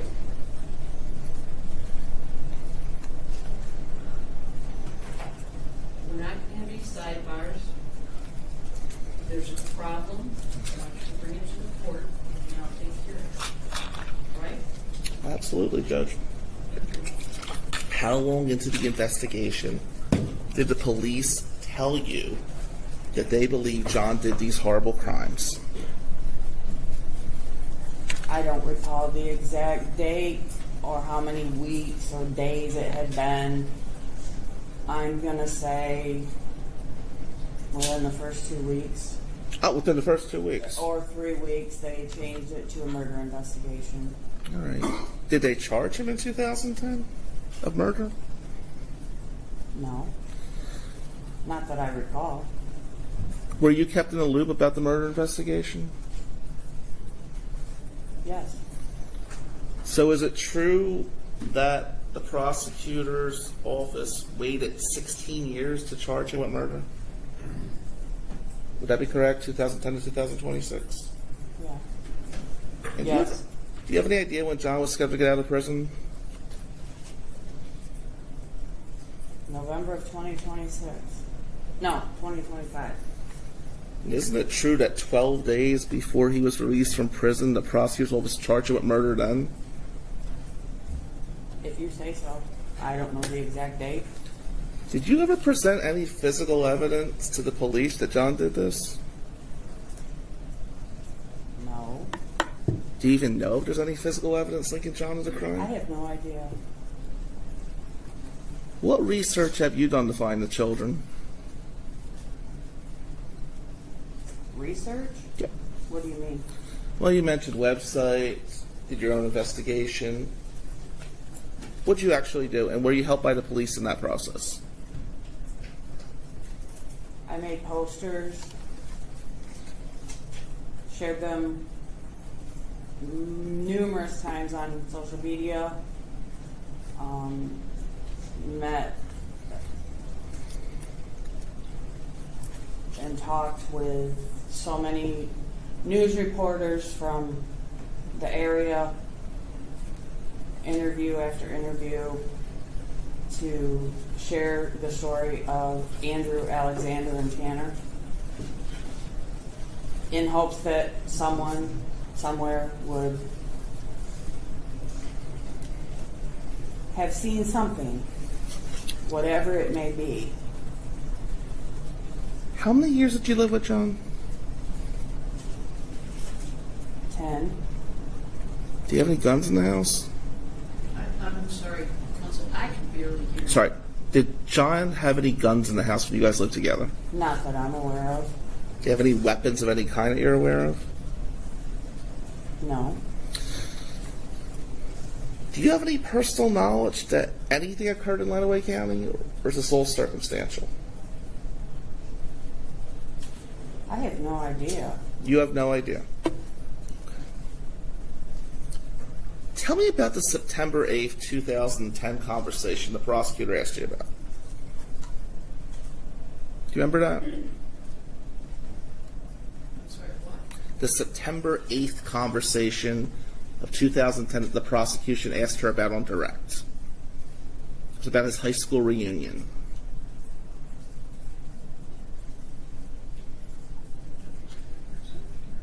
That is actually not the way the testimony came in. The September I was 8th. gonna say, I remember that he went to a high school reunion and there was some kind of reconnection with somebody, but I don't remember a conversation about what happened at the high school reunion. Let me rephrase.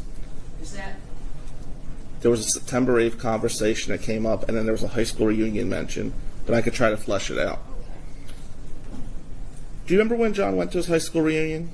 I believe it was in June or July of 2010. I don't recall the exact date. How long after his high school reunion did John express that he wanted to move to Florida? 6 to 8 weeks, probably. Do you think he was trying to save the marriage? Up until September 13th, I didn't know the marriage was broke. So what happened on September 13th?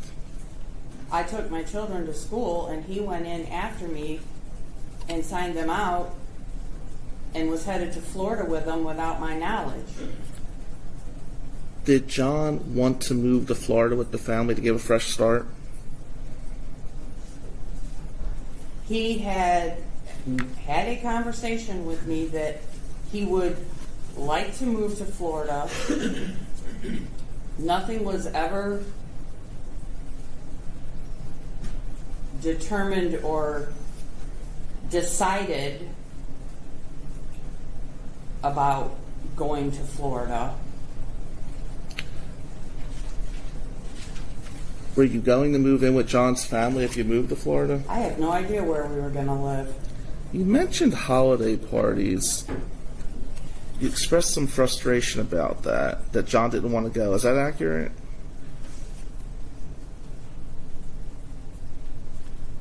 He just thought that there were too many of them. We have Christmas with our children, then there's Christmas with my parents, and Christmas with my dad's side of the family and my mom's side of the family, and Now, when you mentioned he seemed frustrated, how many hours a week was he working during that time? Do you know? I have no idea. Do you think maybe he was tired from work? I don't know. He was the sole financial provider, correct? Yes. Who's Chief Weeks? He was the chief of police for Morenci Okay. at the time. And when did you first speak to Chief Weeks? September 13th. And what was the contents of that conversation, if you remember what you shared? That John had gone into the school and signed my sons out for a family vacation in Florida that I knew nothing about. And What could I do to keep him from taking my sons to Florida? And what was the outcome of the conversation with Chief Weeks? Was there any resolution? He took John's phone number. He called John, asked him if he would come back to the police station and sit down with Chief Weeks and myself to discuss him wanting to leave Michigan. When did you actually file for divorce? September 13th. And how long after meeting Chief Weeks did you decide to go meet with a divorce lawyer? I decided that before I met with Chief Weeks. Did you file with a divorce lawyer? Did you decide what they want before the meeting with the chief, or was it after? My daughters were at the attorney's office while I was meeting with Chief Weeks.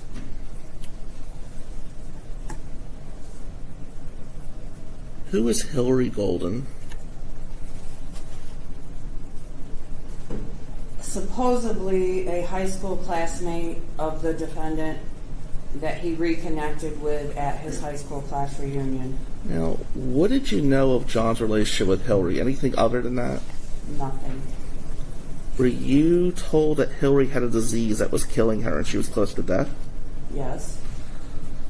Now, you mentioned on direct examination when the boys went swimming, you were upset that Hillary was watching them. Is that accurate?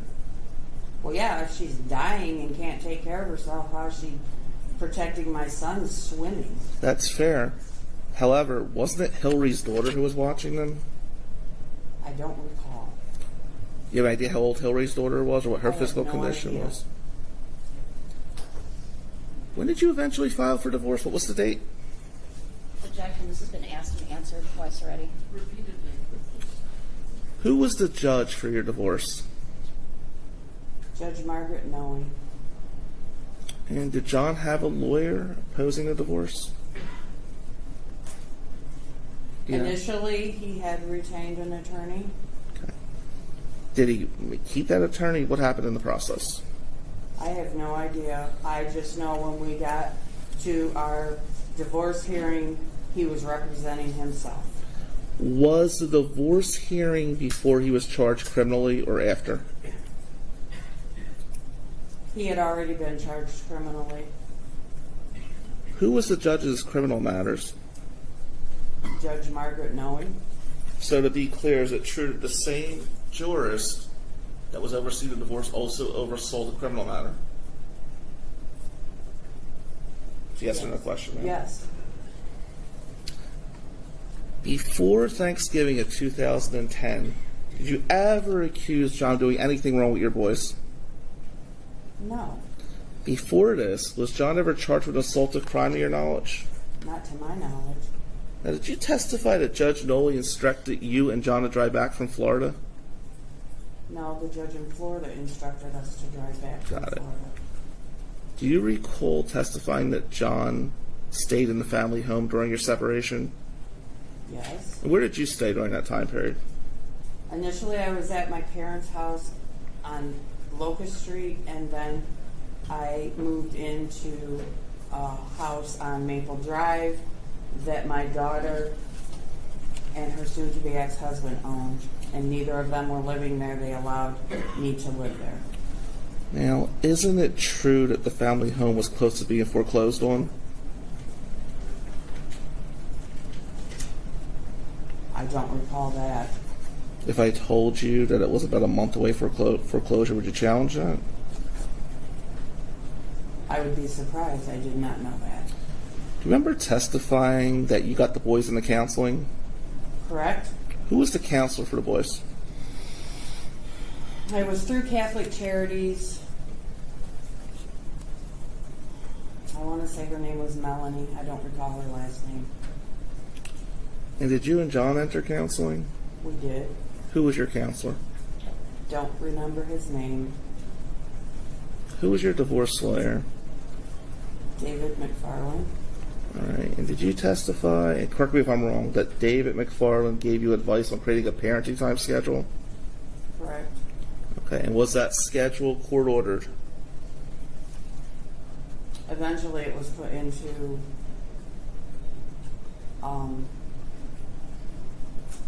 court papers.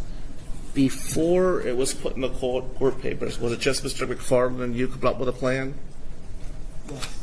Okay. Did John approve of the plan? Yes. How often, under the plan, before it was court ordered, did my client get to see his children? I have no idea. You remember the plan? Like how often he saw them? According to your plan, how He often? would see them every Wednesday and every other weekend. So, once during the week, and then once every other weekend. Is that correct? Correct. You mentioned you only filed for divorce to keep John from taking the kids to Florida. Is that correct? Initially, yes. Was John upset about losing access to his children, do you know? I have no idea what. Did you ever talk about that? Not that I recall. Do you think John wanted more time with his children? I have no idea. Did he communicate you frequently in text messages? He did. Did he communicate you frequently in emails? Yes. Did he instant message you? Yes. In these communications, did he ever express wanting to see the kids more? I'm sure he did. Honestly, a lot of that time between September 13th and November 26th, I do not recall a lot of what went on. Because November 26th was very traumatic to me, and I don't remember. Do you ever remember in any of the forms of communication John confessing to harming these children? Objection asked and answered. I'm actually asking about these communications, which is actually a fresh topic, Judge. I think it's a fair game. Ask the question again, please. In any of the forms of communications we just talked about, did John ever express a confession to you about harming the children?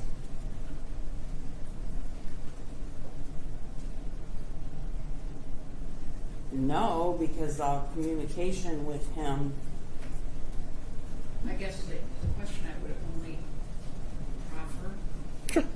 is what time are we talking about? We're After talking... He was charged with kidnapping, after he was convicted of kidnapping. I'm After talking... they disappeared on the 20, or didn't appear, I should put it that way, on the 26th. How about what that? time I'll frame? narrow it. Thank you. From September 13th, 2010 till November 26th, 2010, did my client ever express any messages that would confess to harming these children? no, because I saw my children up until November 26th. Did he ever send you a threatening message that he was going to hurt the children? No. Did John have two phones? At some point he did. He had the phone that was on our joint line, and then he had another one that he had on his own. Do you know why he had two? I have no idea. Did he return a phone to you? I believe he did. Did you and John have a joint cell phone plan? Yes, until the phones got turned off. The bill wasn't paid. Did this continue after you filed for divorce? When did the phone stop the plan? In September of 2010. Now, I know your kids are young. Did they ever have cell phones of their own? No. Okay. You mentioned a cleaning job right before Thanksgiving. Is that correct? Yes. Where was that job located at? Adrian, Michigan. And who are you cleaning for? I do not recall the lady's name. It was a friend of my cousin that wanted her house deep cleaned for Thanksgiving. You testified, and correct me if I'm wrong, that on November 21st and 22nd of 2010, things changed. Is that true? Yes. How did they change? While in the custody of the defendant, my children learned of my criminal past. And how did that change things? Why would you tell my children about my criminal past that has nothing to do with them? They are 5, 7, and 9. They don't understand what that is. Why would you tell them about it? But I'm not asking you why he told them. You testified things changed. Can you express to the court how they changed after this conversation occurred? Counsel, if it helps you, I understand what she said. Okay. I clearly That- understand that what she's saying is that her anger over his sharing of that information with children of the age of 9, 7, and 5, specifically that she was a sexual offender. 9-year-olds, 7-year-olds, and 5-year-olds shouldn't even know what sex is. I'm not debating that, Judge. What? I'm not debating that at all, Your Honor. So what I'm trying to tell you is, if you're worried about whether the court understands it, the court understands. Understood. Was November 22nd John's birthday? Yes. Did you guys usually do special things for his birthday? No. What time did John take the children on the Wednesday before Thanksgiving in 2010? He was to pick them up at 3 p.m. at my parents' house. Okay, and what time did you leave for Thanksgiving holiday? The next day, I guess. Did I leave to go to the Thanksgiving holiday? Yeah. I believe around 10:30 in the morning, maybe 11. I don't recall the time. And what time did you get back? Evening, 6, 6:30, 7. Did you speak to your children at all on Thanksgiving Day? No, I did not. Okay, now, is that the day you made it abundantly clear you didn't want to work things out anymore? No, Did you speak to your children Thanksgiving night? no. Do you remember testifying during a phone call with John? It sounded like the kids were in the back having a great time. Yes, that was early in the morning on Thanksgiving Day. So you did speak to them on Thanksgiving Day. I did not speak to the children. I spoke You just to heard the children the in the defendant, background. and I heard the children in the background playing a video game.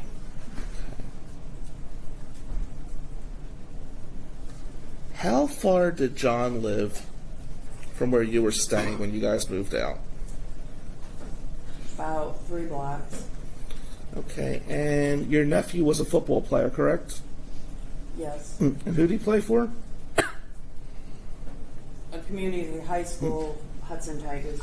And they were playing in a state championship game in 2010? Correct. What was the date of the game? November 27th, 2010. Do you know where the game was located? Ford Field in Detroit. Now, do you remember testifying that John's van was in the driveway that day? When he said Which day, Your Honor? on the 27th. Is that accurate? When did Not you? on the 27th. What day did you see John's van in the driveway? On the 26th of November 2010. Okay, what time of day was that? Around noontime. And did you see a woman enter the house? I saw a woman get out of a car and head to his front door, but I could not see his front door from where I was at, so I assume she went in his house. Okay. Can you describe her? Thin, long blonde hair. Did you ever meet her before? At the time, I didn't know who it was. Do you know who it is today? I do. Who is it? Kelsey Borowski, who is the daughter of Jennifer Borowski, who lived with John's cousin, James O'Brien. Were you friends with Kelsey?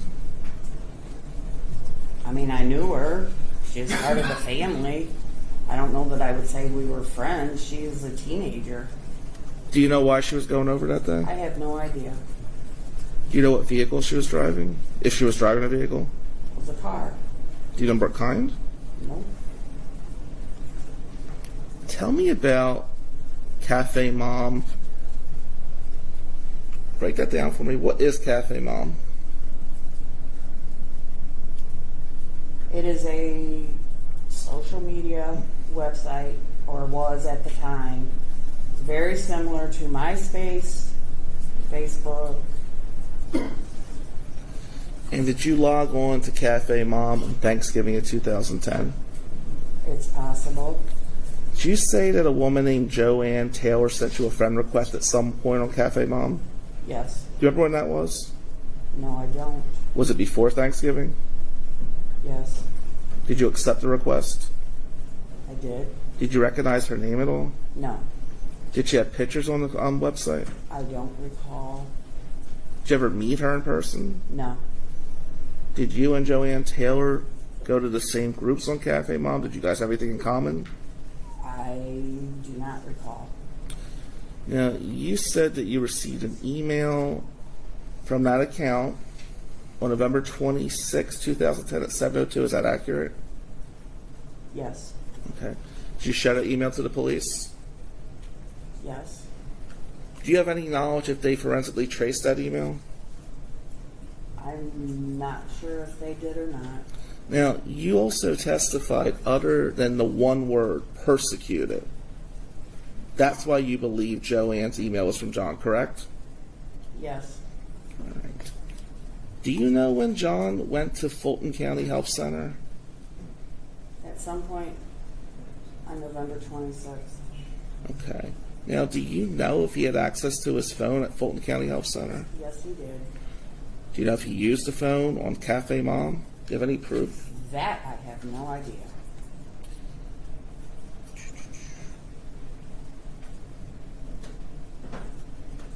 Now, you mentioned your attorney told you to wait to make a police report. Is that correct? He told me, Which day, Your Honor? We're talking November 26th. he told me that I should wait. Don't call right at 3 o'clock. You know, give a little leeway for travel. And I told him I'm not waiting much past 3 because he's already taken my sons and went to Florida with them without my knowledge. And now he's in a hospital with a broken foot and does not have my children with him and does not have a phone number to give me of the person he claims they're with. Who and how long did it take for Morenci Police and you guys to connect? Do you remember that? It was within a couple hours. I don't recall the time. Who is Pastor Donna Galloway? At the time, she was the minister of the Morenci United Methodist Church. Did she play any role in this investigation? I know that she was at the house at my mom and dad's. As far as the investigation, I couldn't tell you. Okay. Now, you mentioned you made a website. Is that correct? I didn't necessarily make the website. Somebody made it for us. I don't even remember who it was. Were there any leads that ever came from the website? I have no idea. You have no idea if there were leads from the website to find your children? I have no idea. I didn't monitor the website. Someone made it for us and monitored it. I have no idea. Did the monitor ever tell you if there were any leads? No, I would assume they would have called the police. Who created the Facebook page? Was that you? The family. Were there leads from the Facebook page that you're aware We've of? had all kinds of tips come in, and I've immediately passed them on to law enforcement. If you had to gauge, how many tips came in to the best of your knowledge? Hundreds. And every one of the tips were passed on to law enforcement? Correct. Nothing further this time.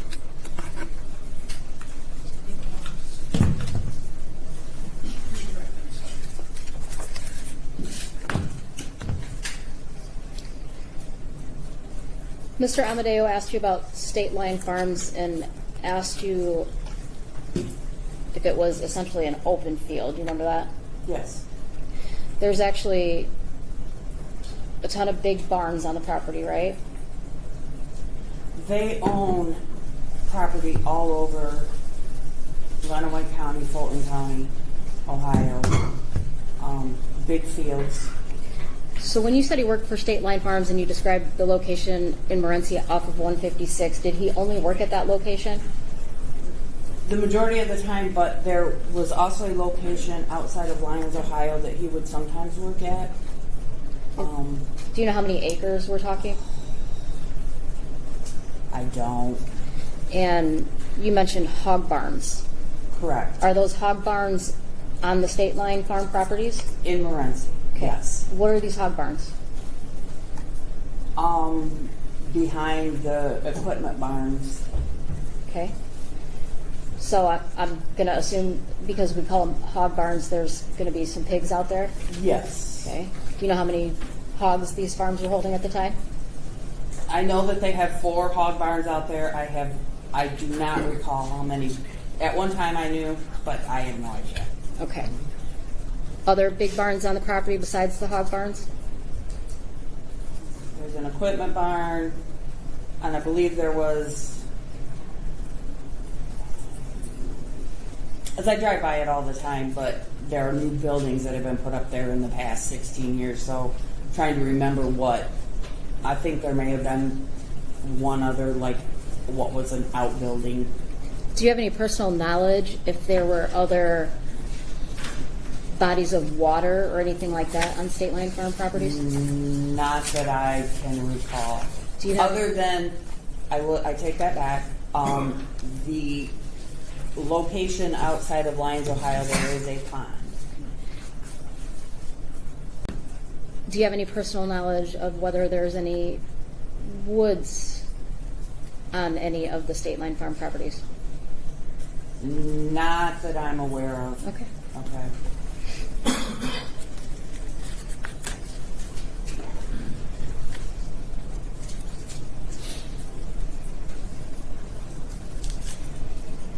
All right, Mr. Amadeo asked you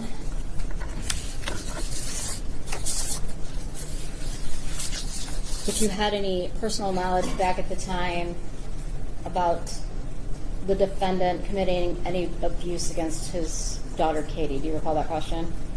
I do.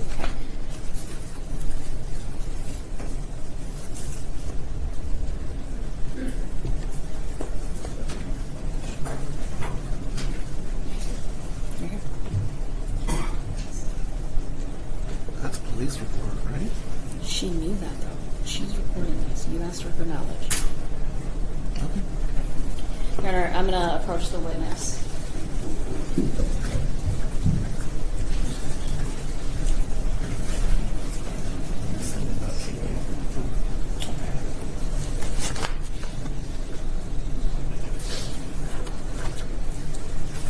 Your Honor, for the record, I would indicate I did hand the witness the FBI report with her statement that she gave on November 27th, 2010. John? Oh, wait. Read it to yourself and then I'll ask you a question. I apologize. Oh, sorry. I should have clarified. Okay.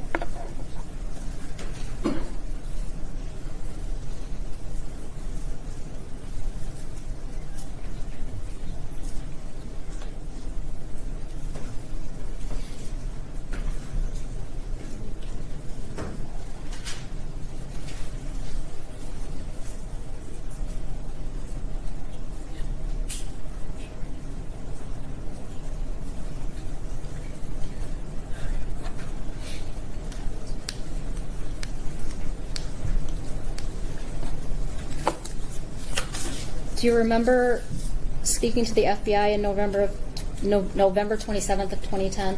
Yes, I do. And at that time, you were asked a similar question about John having any previous incidents, abuse allegations regarding the defendant. Do you remember that?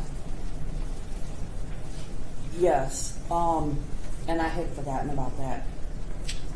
One of those things you block. And what was your knowledge at that time? That at some point in Katie's life, she had been sleeping in her parents' bed. Her mom was at work, and she saw milk come out of her father's penis. And to the best of your knowledge, was that how Katie's mother actually got awarded custody of their child? That I have no idea. All right. Mr. Amadeo also asked you if you knew if the defendant was violent towards the children at all during the time of your marriage, correct? Correct. Okay, I'm also, Your Honor, I'm going to approach the witness. FBI report dated November 27th, 2010. Again, read to yourself. Just Okay.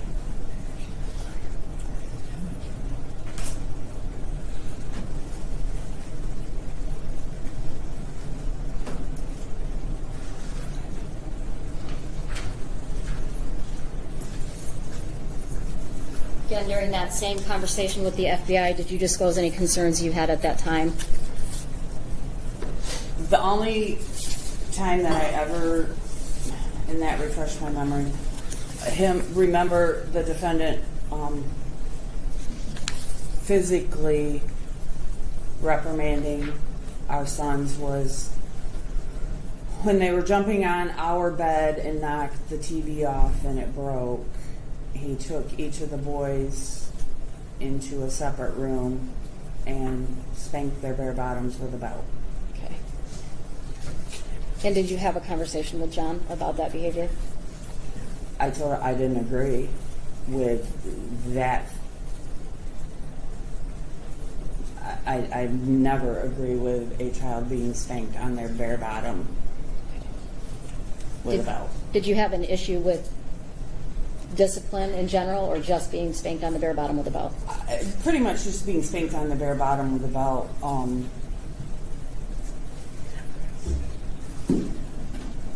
Discipline can happen without being physically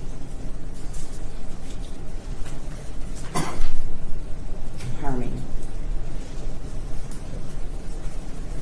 You testified earlier that when you read the email on Cafe Mom from Mom Forever Young, that you knew that you believe it sounded like the defendant based on the word persecute, correct? Correct. All right. And again, I'm going to approach the witness with her FBI report from November 27th, 2010.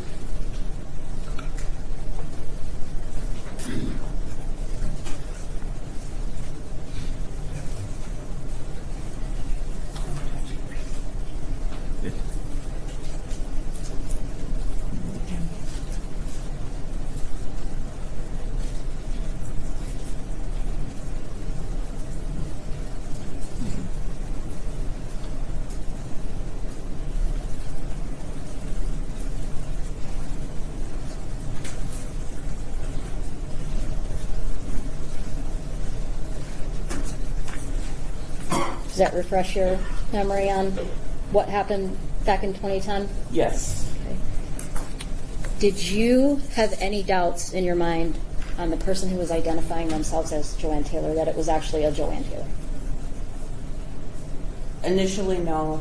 And then at some point throughout receiving messages, it seemed like every time the defendant and I would have a disagreement or an argument, I would receive a message of some sort from this Joanne Taylor, always defending John, and I started to wonder if it wasn't the defendant himself or possibly his sister Lucinda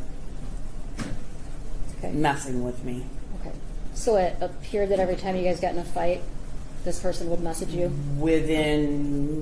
Yes. And did they know a lot of information about those arguments? There was a lot of personal information that was that whoever this Joanne Taylor was, a lot of personal information that you wouldn't just tell an acquaintance. You testified that you knew who Jennifer Borowski was back in 2010, correct? Correct. Now, when you're looking out your window from your house all the way over to Congress Street, can you see exactly everything? No. I could see the driveway. I could see where the van was parked.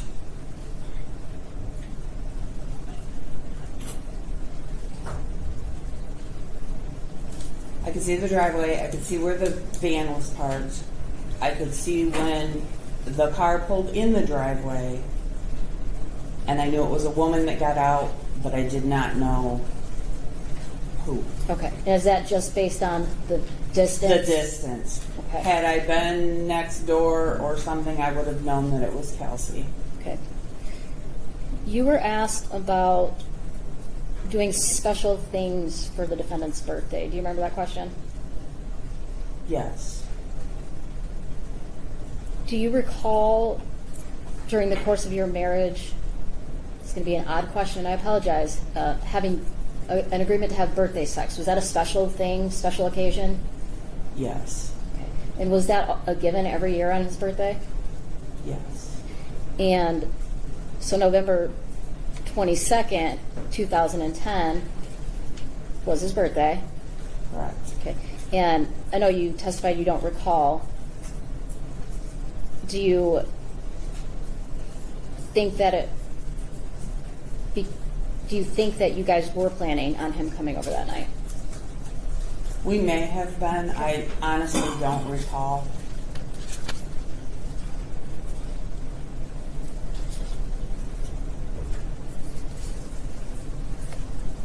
You were asked if the defendant owned any weapons. Correct. So if a gun was found in his home during a search, you wouldn't have had any knowledge about that? Correct. What about any knives? I wouldn't have no idea.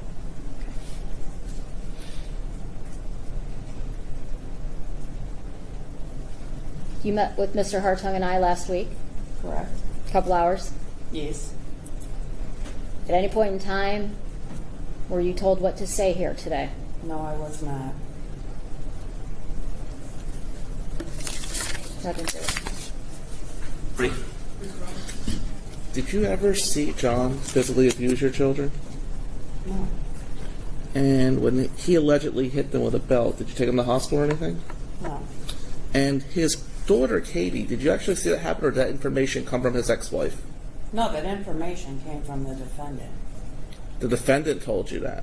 Correct. When did he tell you that? I have no idea.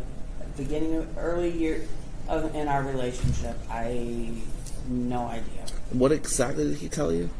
Exactly what I just testified to. That she was in his bed and he did not know she was there, and she told her mother that she saw milk come out of his penis. Do you know if any charges were pressed against him I ever? have no idea. Nothing further. I'm all set, Your Honor. Nothing further. Can she be excused? Yes, Your Honor, and we'd ask that she be allowed to remain in the courtroom. I have no objection to that, Judge. Suitors, you may stay in the courtroom. Again, if you leave, please do not discuss your testimony. I will not. Thank you. You may call your next witness. You approach real quick, Your Honor.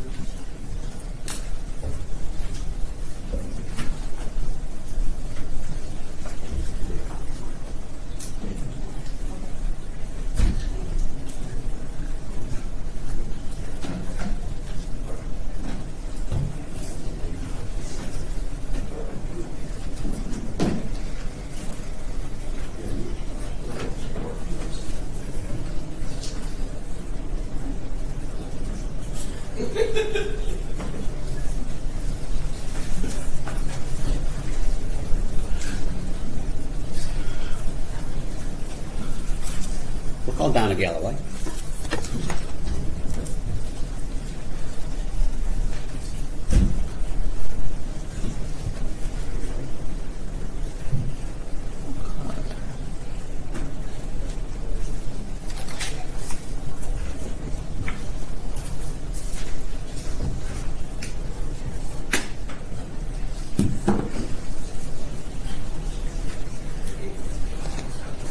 Galloway, please, right up here to the witness box.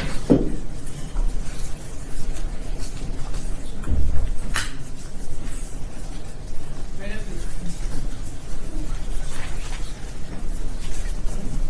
Ms. Galloway, you can put your water right on that stand. Raise your right hand.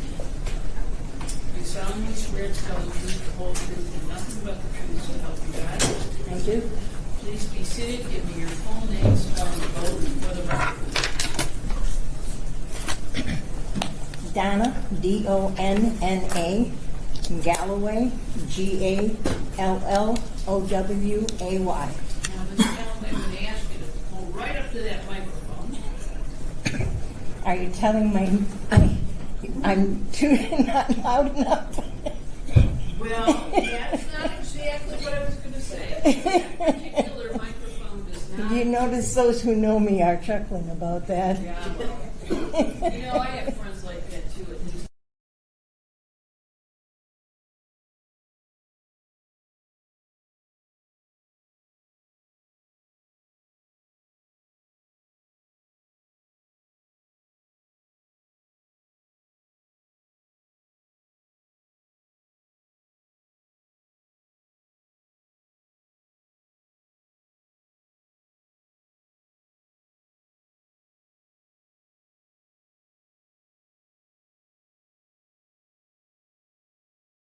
not to discuss, if we don't get done with you, you're not to discuss your testimony with anyone.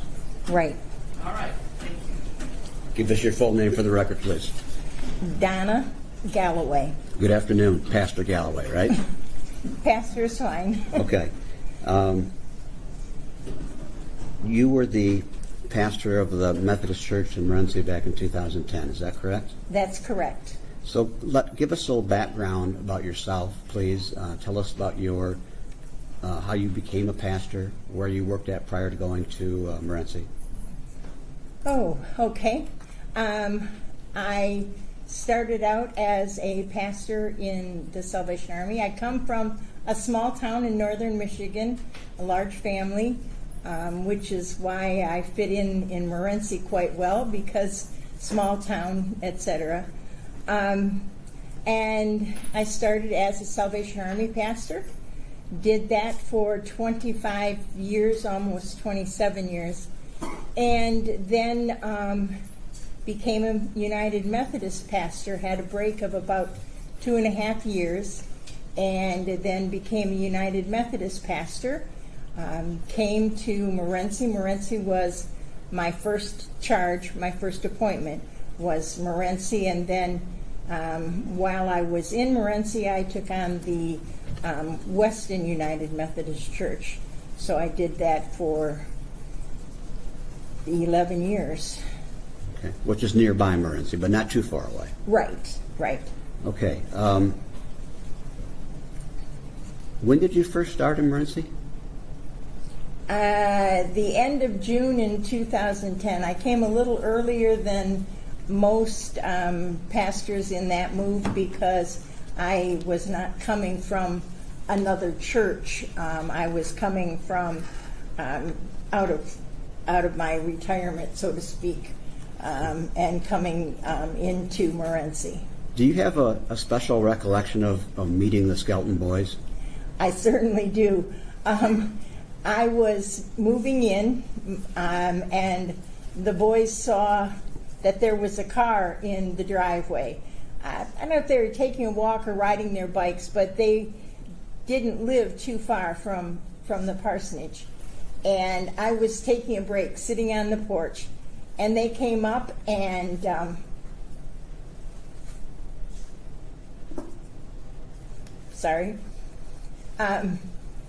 they came up and introduced themselves to me and asked if there was anything they could do to help me move in. And I said, well, everything that I had with me at that point, because my husband was bringing some other things, I didn't, but maybe, another day. And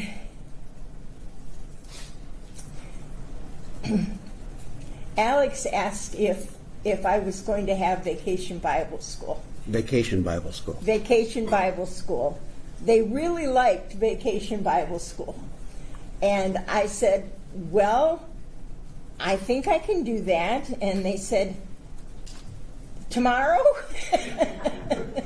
I said, I'll need a little more time than tomorrow to plan. And we kind of sat on the steps of the parsonage and chatted for a little bit. And they said they wanted to show me where they lived. I walked to the corner with them of Congress and looked down. They said, that's our house right down there. And it wasn't too much longer before I met Tanya, because apparently they went home and told her everything, especially about Vacation Bible School. And we did have Vacation Bible School, and that's another great memory, because we made boats out of boxes, which they took home. Sorry about that one. But I picked up refrigerator boxes and things, and we made boats to sail on the Sea of Galilee, and the boys just loved that.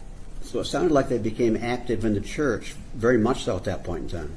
Yes, they were very active. Saw them every Sunday morning.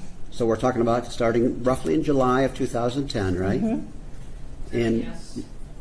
Yes.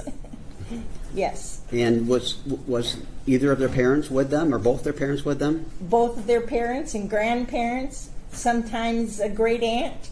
It just depended on who was visiting and who was checking things out. Okay. As summer progressed, did you continue to come to know the Skelton family? Yes, absolutely. Explain how that came about. Well, we had different events at the church. We had a family time. We had an introduction to the pastor. Never did get to teach them what they wanted to learn so badly. I introduced myself with a trick that nobody else could do, and that is that I could blow up balloons with my nose. And the boys sat and watched, trying to figure it out. And they asked me if I would teach them, and I said, only if your mother will say yes. And that was at a family gathering. We were in what was called the Rotunda area, and she just shook her head because that was kind of a strange thing, but it was fun. And they thought that because I could do that, I was really, really special. So as summer started to get passed by and into fall, did you personally become aware there was some problems with the Tanya and John Skelton marriage? Yes. Tell us how you found out about this. Various discussions. As pastors, we get phone calls. People say, hey, you need to be praying for. I was also friends with Tanya's mom, and we probably saw each other 2 or 3 times a week, and had lunches together and whatever. So I knew that there were some problems, but I knew that they were doing some counseling and they were wanting to work on it, partly because of the boys and partly because they needed to work on it. Okay. At some point, did you become aware that a couple of the boys wound up in Florida for a while? Yes, that was an interesting time. That was the first time that I, as a pastor, saw my congregation rally around a family that was part of it. And there was no hesitation when I picked up the phone and called various people and said, hey, Tanya and Bev need a little help getting down to Florida to get the boys. Can you help? And I did not have one person say no. So how did they help? They helped by providing financial assistance, money for gas and for staying at a motel if necessary, so that Tanya could go down and get the boys and come back home with them. And that was a congregational ask? Yeah, Yes. and it wasn't an ask by Tanya and her mom. It was an ask by me. I was the one who, went to the folks and said, hey, this is what we need. This is what we need to do. And not a moment's hesitation from that congregation of people. So what happens next with your relationship with the Skelton family after this? I still am the pastor. I was still, I sat on Tanya's couch and we rolled socks and folded clothes just to talk, just so that she had a sounding board. I was not trained. I had experience, but I was not trained in professional marriage counseling. I advised that they do that, but I was trained in friendship. Could I ask you to wait just a moment? To see if we have some.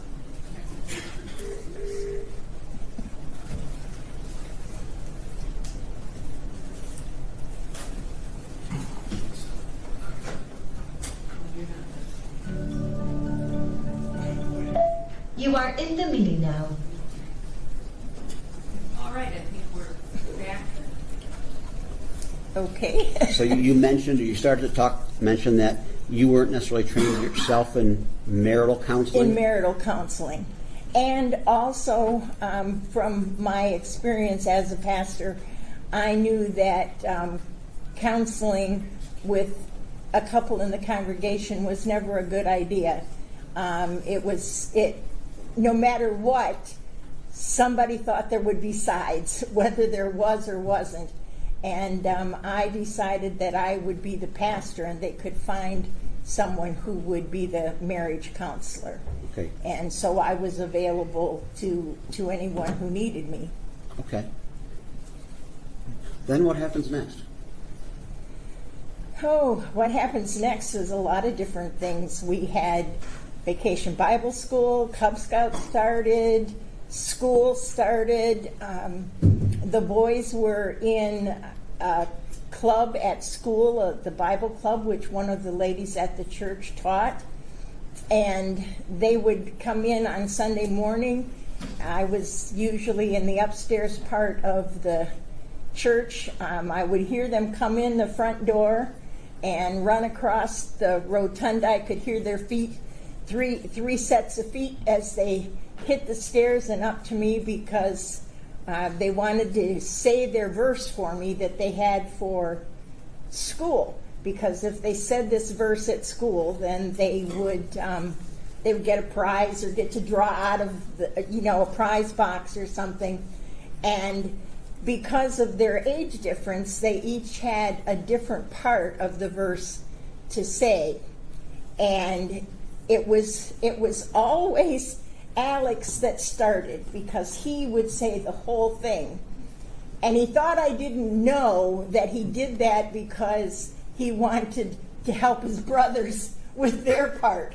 Because if he said the whole verse, their part would have been the first part, or the first and second part, and then so he didn't know I knew that, but I figured him out. And the verse that they shared and were working on just prior to their disappearance was in Romans. We know that all things work together for the good, and that was the first part. That was Tanner's part to say. We know that all things work together for the good. And then the next part of that verse is for those who love God. And so Alex's part was those two together. And Andrew was, we know that all things work together for the good to those who love God and are called according to his purposes. They gave me their little strip of paper, which I still have in my Bible study, my study guide, study Bible, and they had it nailed. They nailed that verse, and that's was a good Sunday. That Sunday, and most Sundays I would hear them as they'd come in, Pastor Donna, Pastor Donna, and wherever I was, I called out to them, and it was just a good way of being greeted on a Sunday morning. When was that? When was that verse told to you like that? That verse was the November verse. November verse. Okay. So we're into November in this situation now, right? Yes. And as you get, are you aware if the boys are in children's counseling at this point in time? Or you have any knowledge of that? Yes, I did know that. Not how intense it was, but I did know that they were talking with someone, which I was happy with. And did you know whether or not John and Tanya were in counseling at all at this point in time? Early on, but by that point, I don't think they were counseling anymore. I think it had come to the point where it wasn't going to be resolved through counseling. And throughout this period of time in September and October, were you having conversations on occasion with John Skelton? Yes, and with Tanya, and with the boys, and yeah, I mean, we had Cub Scouts during the middle of the week, Sunday services. Occasionally, I saw them in the neighborhood when, I was out and about in the neighborhood. So, yeah, or at the pizza place downtown. And they would, We and, met there more often than I would like to say. and during this period of September and October and into November, John was going to church, Yes, he was. and Tanya was going to church, Yes, as well as the boys. yes. And part of your, you would give a sermon every week, Every week. and then one over at Weston too? Yes. Same one? No, Okay. it would be the same scripture, but the congregations were different, so spoke to the congregations. But you're doing double duty on Sundays? Yeah. Okay. Now, as a part of your sermons or teachings or themes, did you at some point in time stress on the word home? Absolutely. Our theme, which I had set within the first month that I was there, I already had set the theme for Christmas, which was Come Home for Christmas. And I talked about home, that we, if you feel uncomfortable in the world in which we live, if things bother you and you feel like you don't fit, it's because you don't. The scripture tells us we're all strangers and aliens in a strange land. And that's because we don't belong here. We belong in heaven. And heaven is our home. This is just the stopping off place until we get to spend eternity with God. And that has always been a main theme. It's a main belief that I've always had and always expressed, that if you don't fit, it's because you shouldn't fit, because this world isn't our home. Our home is in heaven. That's where we belong, and that's where we should be. And this was a teaching that you would Yes, say out many times. absolutely, And absolutely. It was important.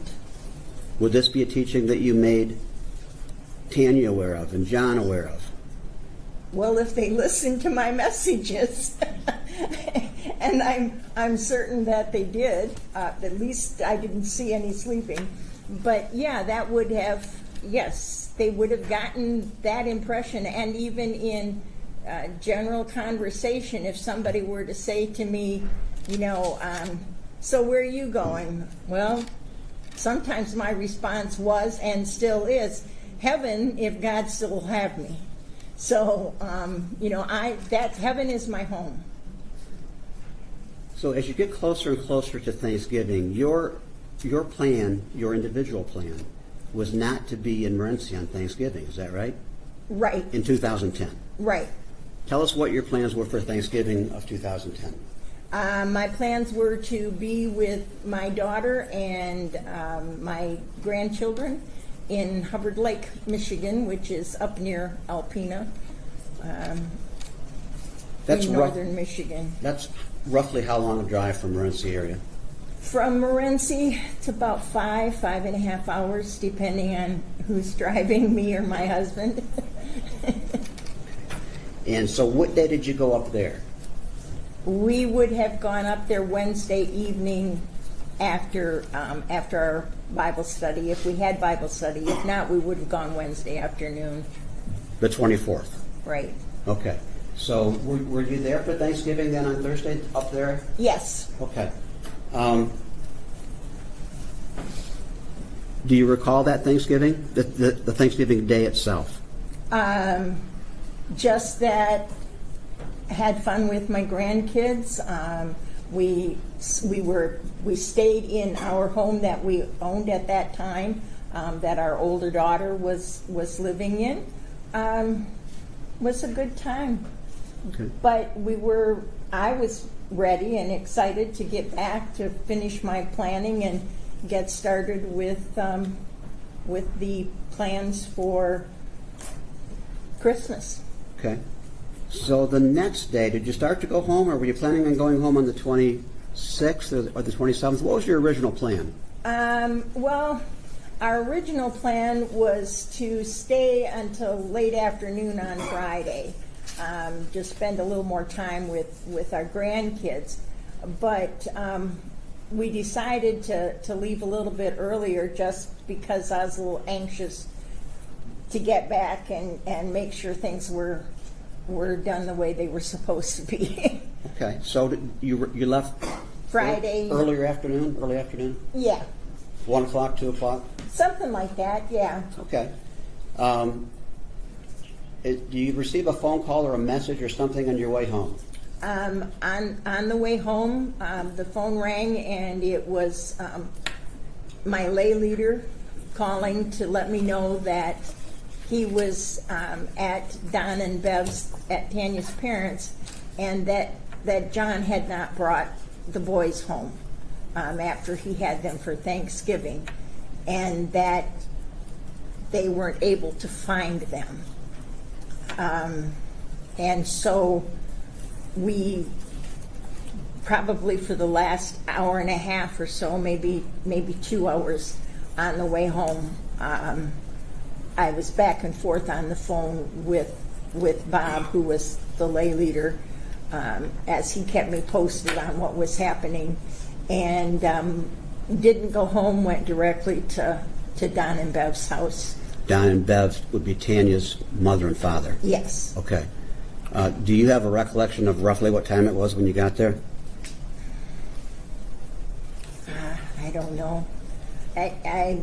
Was it dark? Yes, it was dark. Most everybody was kind of set up in Don's man cave, the garage, and that's where I went directly to. So we are talking, we're still talking about the 26th. We haven't got to the 27th yet, right? No. This is November 26th, the Friday. Right. And when you arrived there, did someone update you as to what was going on? Yes. And part of that update, did that include the fact that John Skelton was in the hospital? Yes, it did. Did you at that point in time, did you know what hospital he was in? No, I did not know what hospital he was in or why he was in the hospital. That was probably an hour or so after I got there that learned why he was in the hospital And where he was at? and where he was at. Okay. And you had conversation with Tanya during this stretch of time? Yeah. And at some point in time, did a phone call come in to Tanya? Lots of phone calls came in for Tanya. How about a phone call from John? Yes. You recall that? I recall that he wanted to talk with her. And at that point, she was trying to talk with him, but couldn't because she just was too stressed. Okay. So what happens? Did you talk to him? I talked to him. That seemed to be what happened. Passed the phone to Pastor Donna. And that was okay because I was there to do whatever needed to be done. So did you recognize John's voice on the phone? Yes. And initially, what did he say to you? He asked me to let him talk to Tanya, and I said, she's not going to talk to you. She's upset. She's, trying to figure things out. And he said, well, what's the problem? I need to know the problem. And I tried to explain to him that we just needed to know where the boys were, and could he just tell us where the boys were? That would fix everything. And it was the beginning of I don't know. Of him saying, I don't know? Yeah, Okay. That's when it started of I don't know, and then it evolved into a whole bunch of different stories. I guess that's the only way to put it, because it just went from one thing to another. Each time that he called, or each time that someone talked with him, it was something different. And that was at the time, people were still looking all over the neighborhood for the boys, and had started looking even further away. So we didn't know, and I told him that he would be able to talk to her if he would tell her what was going on. Okay. So we're talking about this phone call that occurred between you and Mr. Skelton on November 26th, Yes. Friday evening, right? Right. And during that phone call, did he explain to you at that time what was going on? Well, he didn't explain to me as much as he said, well, I took them home. They went home. I don't know what the problem is. And then the story got all twisted around and somebody else had them, and then there was a point where he couldn't remember what had happened with them. And each time that I talked with him, and I think he called a couple more times that evening, it just got more confused. So we're gonna move forward just for a second, then we're gonna back up. But at some point that evening, late in that evening, you actually went to the hospital. Yes.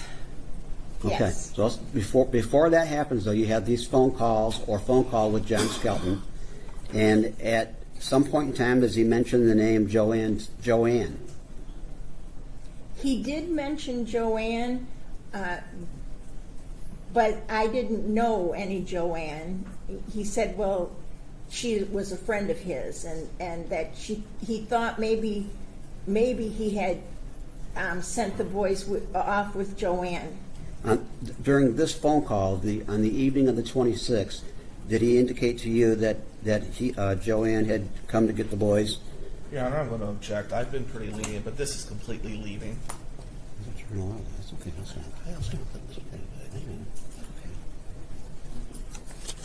Can we Well- approach briefly?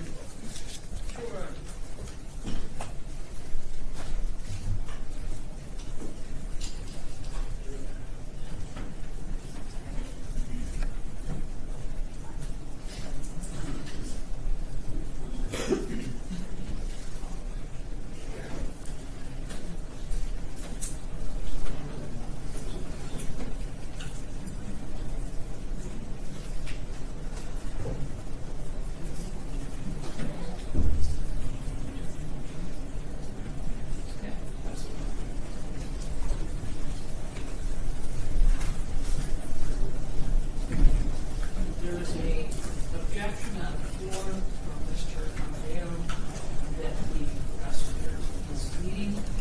Any responses to her? It was a leading question, but it was based solely on the earlier statements that we had previous to the hearing. So I will form a different type of question for the next question. I would ask if you could approach this with a little less. I'll do my best. And to be clear, Judge, I understand it's 16 years ago. I don't mind some leading, and I have a great deal of respect for the prosecutor. I understand why you But- indicated that. I also understand what the issue is, and let's see if we can solve it.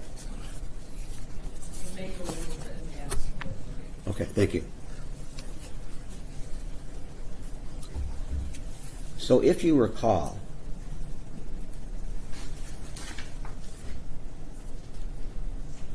did Mr. Skelton indicate what time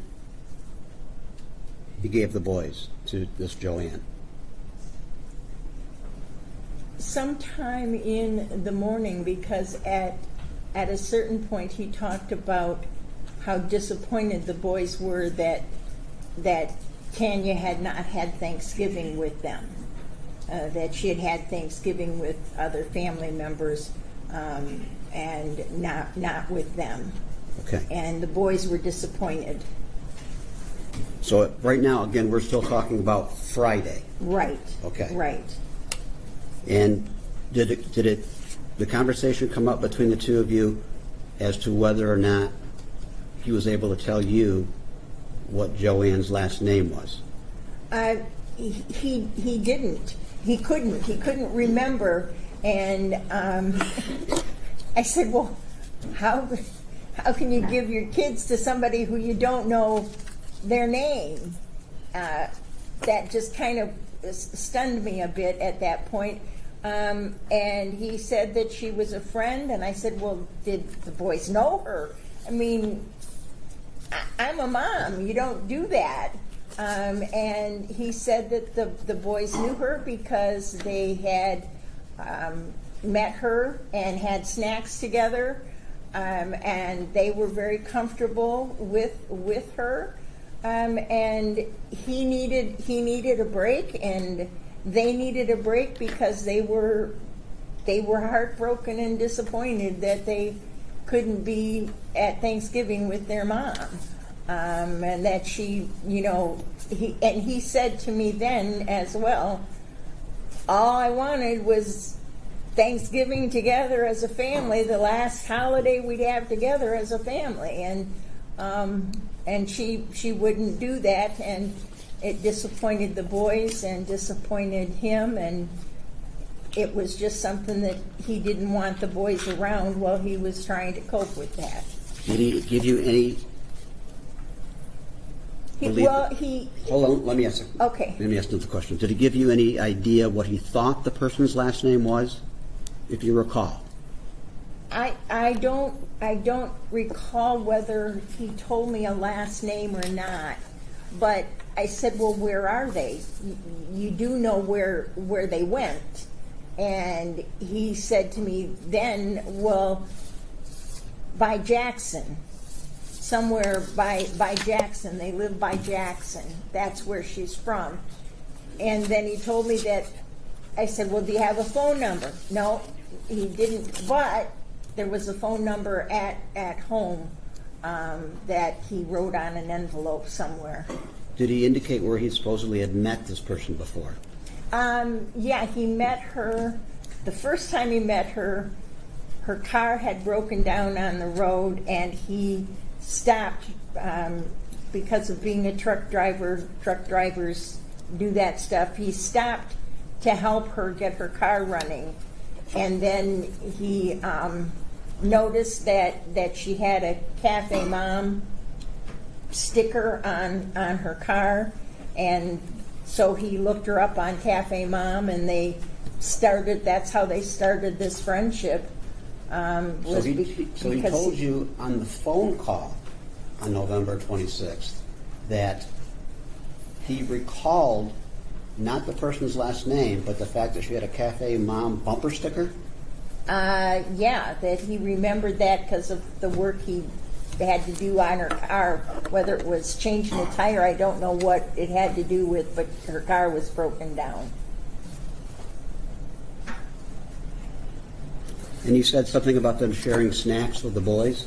Yeah, he said that they shared snacks before, she shared snacks with the boys, and I understood that was at the house maybe before she took them, that they had snacks together.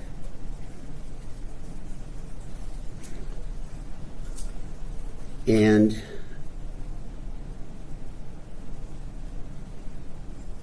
did you ask Mr. Skelton if he had a telephone number for Joanne? Yeah, I did, because I thought, if you're going to give your kids to somebody, you got to know where they're at. He told me then that was when he said there was a phone number on the envelope at home, somewhere by the computer or something. She had written it down for him before she left. Did he say whether or not, what if anything did he say about the boys being returned? They should have been back already. He didn't know why they weren't back and where they were. They were supposed to be home before 5 or by 5. There was some event going on and that they were planning on going to.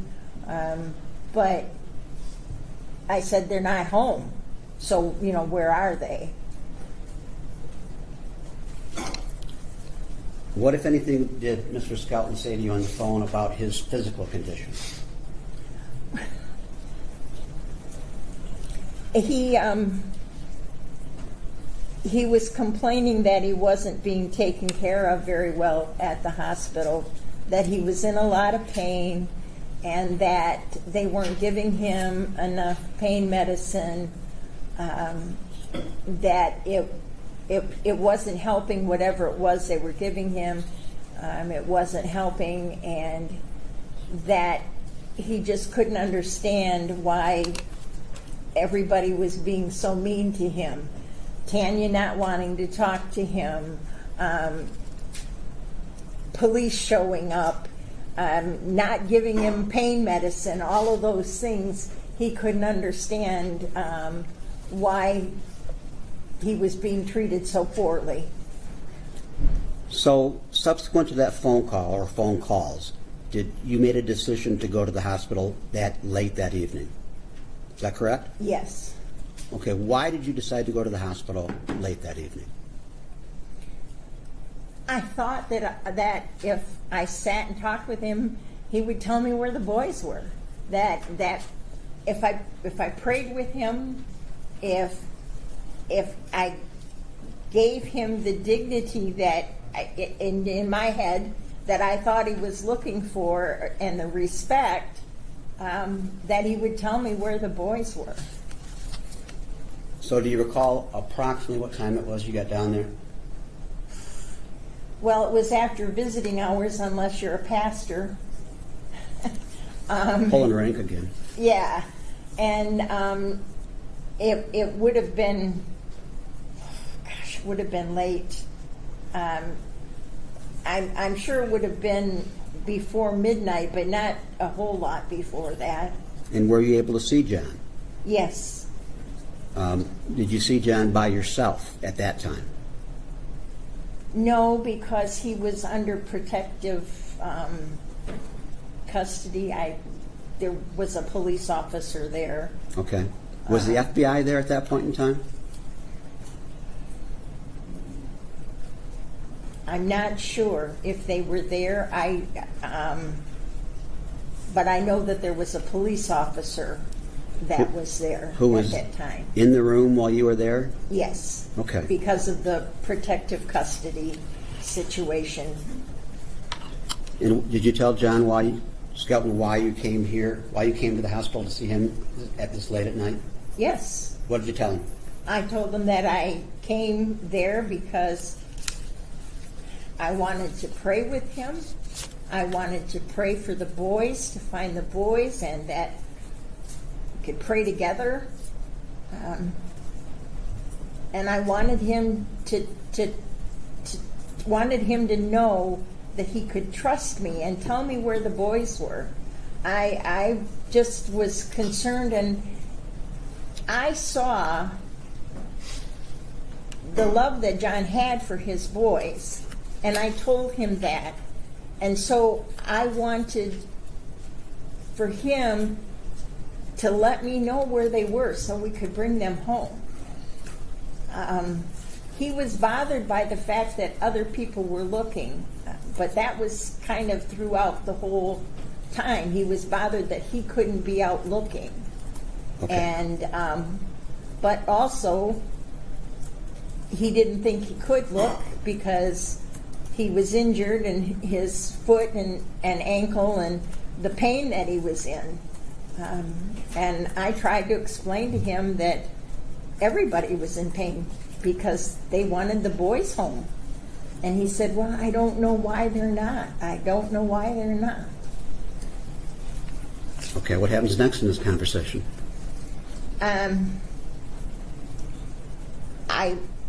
I didn't spend a whole lot of time there at that point. Partly I was tired and I was confused by what was going on. I prayed with him. I gave him all kinds of opportunities. Just, John, just tell me that, tell me where they are. But he seemed to not know at that point. Well, they're with Joanne. And where's Joanne? Well, and it just, there was getting nowhere in talking with him. At some point, did he become emotional? Did he? Yes. He was emotional from the phone call on. Describe what you mean.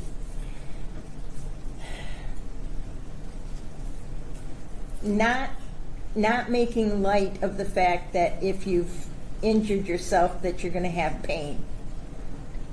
But he seemed to be more focused on his pain, and his tears came more when he was talking about the pain he was in.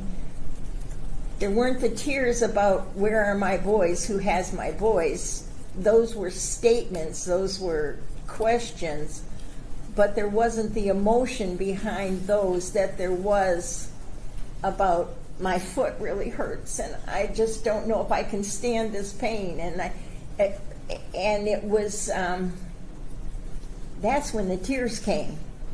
When he was talking about his injuries? When he was talking about his injuries and Not what so had much. happened. Not so much when he was talking about the boys. No, he was insistent when he was talking about the boys, and he was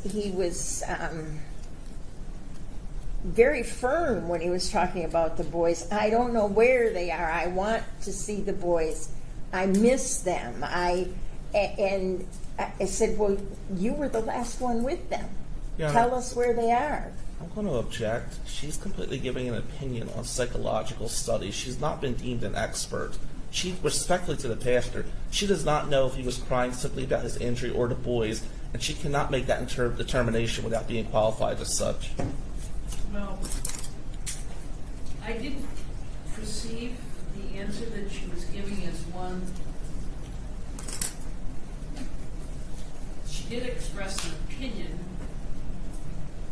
indicating that she believed pain was the crying or the emotional response came when he talked about his physical pain, his hurt ankle, and that when he spoke about the boys being missing, he didn't have that emotional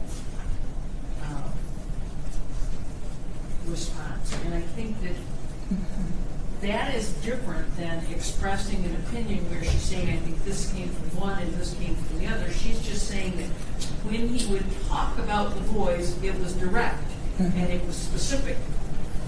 And there wasn't the emotion associated with it. And then he would talk about his physical pain and he would become emotional and upset. So she's saying that those are the two things she observed. I don't think that that is the kind of thing that would require her to be an expert. She's making an observation about what was happening when she was having this discussion. So I'm going to overrule that objection. Thank you, Your Honor. Did he show any emotion like you've described during the period of time where he spoke about Tanya? I'm sorry? Did he show any emotion like the way you've described so far when he spoke about Tanya? Initially, he cried. He loves, I love Tanya. I don't know what I can do to help. I don't know, and there was emotion there, and there was an intensity in that emotion. And there, he was crying. He was crying, and it wasn't sobbing or anything like that. There were tears. And I said that all of that would change if he would just tell Tanya where the boys were. That, he asked me, can she ever love me again? And I said, I don't know that she doesn't still love you, but you got to tell her where the boys are. And I cried. He just didn't seem to understand that the boys were the focus. He was focused on himself. He was focused on Tanya's reactions. He wasn't focused on the boys, and I was focused on the boys. I had to, it was like mental gymnastics for me to keep up with how he went from one to the other, but he didn't he seemed more focused and more emotional when he talked about his love for Tanya and why she, now she would never love him anymore. And why? Where are the boys? I kept trying to bring it back to that, and was not successful. Ultimately, ultimately, what if any statement did he make to you? And again, we're talking about you in the hospital late in the evening on the 26th, about some of these themes and teachings that you have presented to him in the past. Well, he said that he knew that the boys were safe. He said that to me several times. The boys are safe. Trust me, Pastor, the boys are safe. Well, where are they safe at? Just you telling me they're safe doesn't help me know where they're safe at and what they're safe from. He said, the boys, they should be home because that's where Joanne took them. She's supposed to take them home. They should be there. And I explained repeatedly that they weren't, and that's why we were in the middle of all of this, because they weren't home. So he was using the word home? Yes, he was. Do you want to keep going, Your Honor? Yes. Thank you.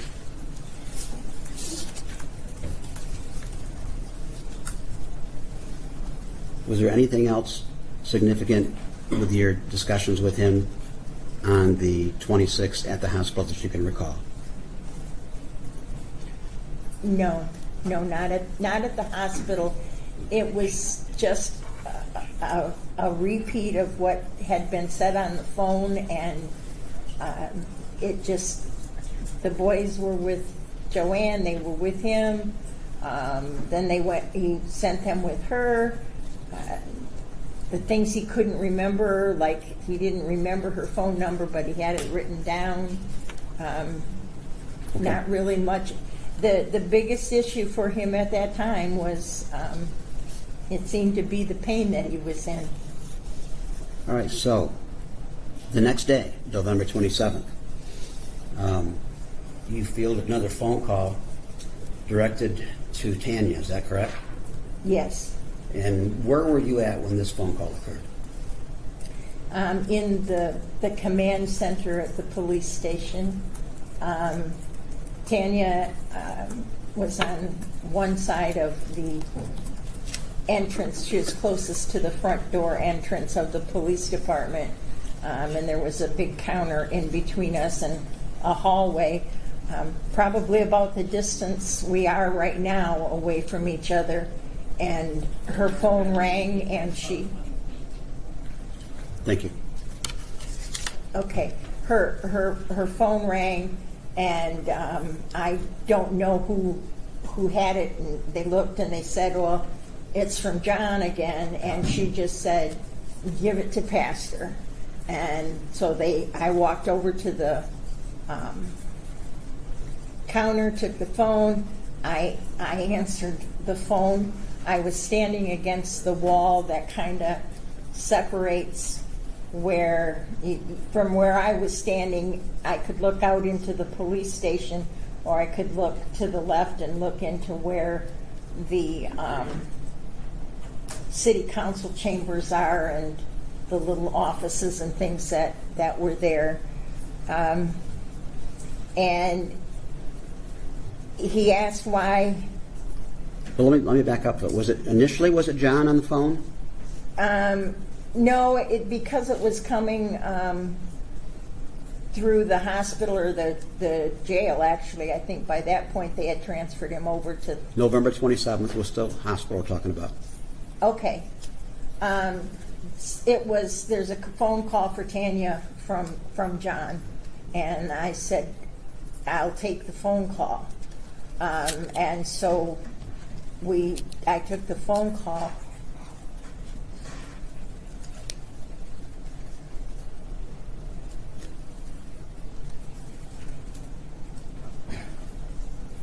And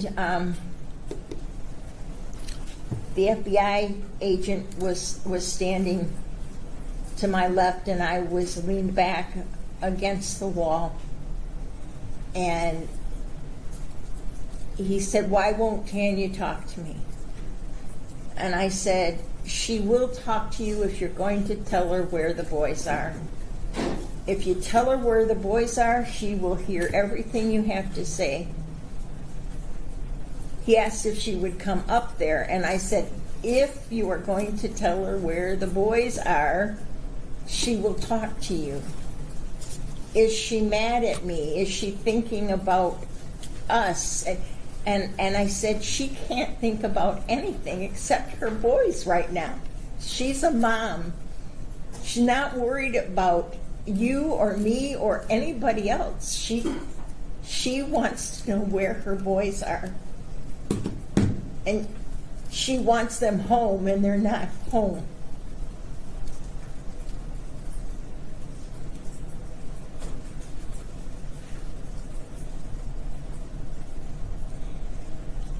And he said to me, "Pastor Donna, you of all people should understand what I mean when I say that they're home."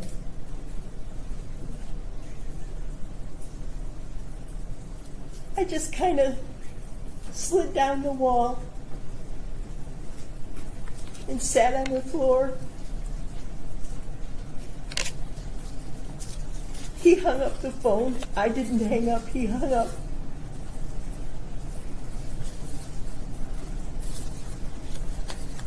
And I knew then that we weren't going to get a phone call from Andrew saying, "Hey, got dropped off here and this is where we're at."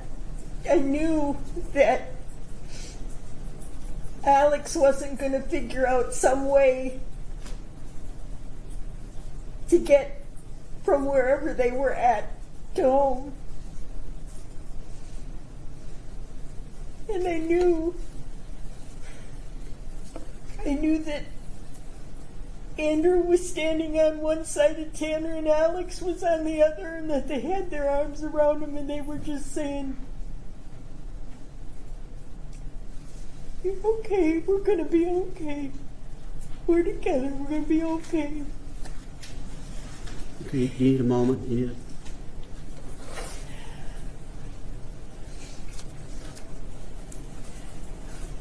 I knew at that point, when he said, "You of all people should know what I mean when I say I sent him home," I knew that they were dead.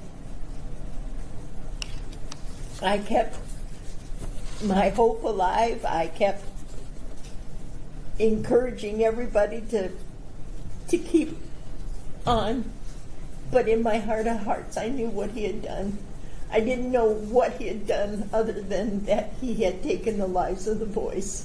That's the conclusion you drew based on That the was- word he used, correct? Yes. Okay. Let's skip ahead to the next day. You're back at the hospital, and there's discussions going on. There's an FBI agent there. You recall that? Yes. Okay. And at some point in time, you're talking with him and the FBI is talking with him, is that correct? Right.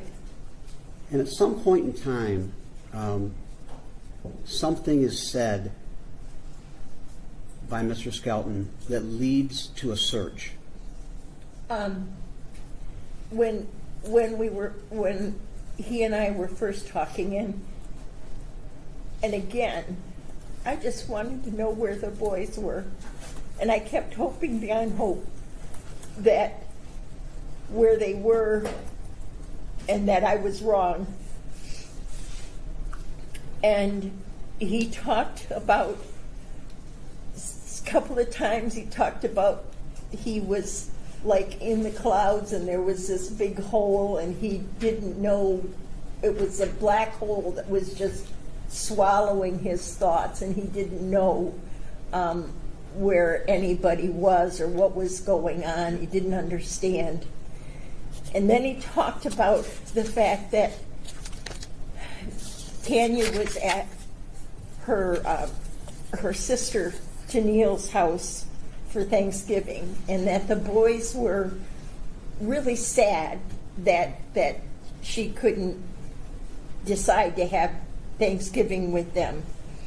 And so he drove out to Tennille's house, and the kids looked through the window. Well, I knew those boys well enough to know that one or the other of them was going to march up on that porch and open the door and say, "Hey, we're here." They weren't going to stand outside a window and watch their mom and the rest of the family or whoever was there have Thanksgiving dinner when they were that close.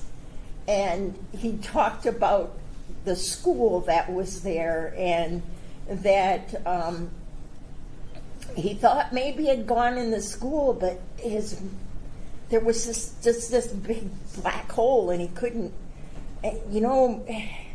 he wasn't sure. And I said, "Well, is that where the boys are?" "No, I don't know." He said, "I don't know" an awful lot. He referred to things falling into this hole, his memories, and he didn't know if it was a dream or if it was a reality. He wasn't sure, but he said the boys were really sad, and they watched through that window, and they cried, and so they decided to leave and come back to Morenci. And it was his mention of the school and being at Tennille's.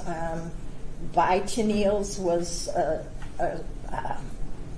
an abandoned or closed down elementary school, because I rode in the car with the FBI when they went out there to search. So you actually went to the scene? I stayed in the car because I didn't want to find anything. I didn't want to see anything. But yes, I stayed in the car, and there was all kinds of construction stuff. Apparently they had started fixing it. I just remember that I could see that at the area. But the FBI agents searched that building. Searched the school? Yeah. I don't know what the name of the school was or anything. I just know that it was that closed school. You indicated this was a school somewhere near Tennille's home? It was a school in Kunkel, which is, I knew that Tennille lived in Kunkel. I'd never been to her house, and he mentioned it because he said they saw it when they were standing by the window watching the Thanksgiving and watching Tanya laugh and enjoy herself, but not be with them. So after this part of the discussion occurred at the hospital, you, along with the FBI agents, jumped in a car? Yeah. And drove to this schoolhouse that was mentioned by Mr. Skelton in your conversation? Yes. And how long were you there at that scene by the schoolhouse? That was one of the late nights. I sat in the car with Mark for, it had to be close to 45 minutes. Mark who? Pilbeam, a friend of John and Tanya's. So Mark Pilbeam was at the hospital along with yourself? Yes. He was Mark Pilbeam in the hospital room with you and the FBI agent when this discussion occurred? No, it was just me and the agent and the ones that were observing through the observation room. Okay. And at the end of that 45 minutes or so that you discussed, what happens next? Because it was really late, we came home. I mean, they dropped me off at my house. Nothing was found.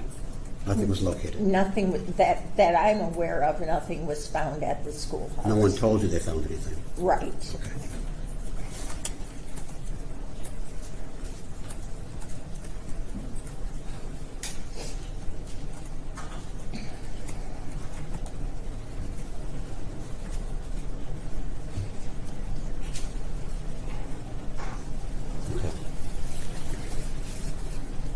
I'm going to back up a little bit. You're going up to Hubbard Lake Yeah. for Thanksgiving, and as you leave town, did you drive by where the Skelton house is, or nearby where the Skelton house is, when you're leaving town? Oh, yes, yes. And the boys were playing outside. Did you notice any other cars in the driveway or anything at all like that? No. Do you recognize the boys though? Oh, yeah. We're talking about November 24th, the Wednesday. Yeah. Okay. They were easy to recognize unless they were in the woods somewhere because they always had their camo on. Did you notice if it was just them, those three, or was anybody, other kids playing in the yard there? No, I just saw them. And I'm not sure all three of them were in the yard. I'm not sure that Tanner was outside. Okay. Okay, I have no further questions. Thank you. Hold on a second. Mr. Amadeo may have some questions for you. Judge, we approach briefly.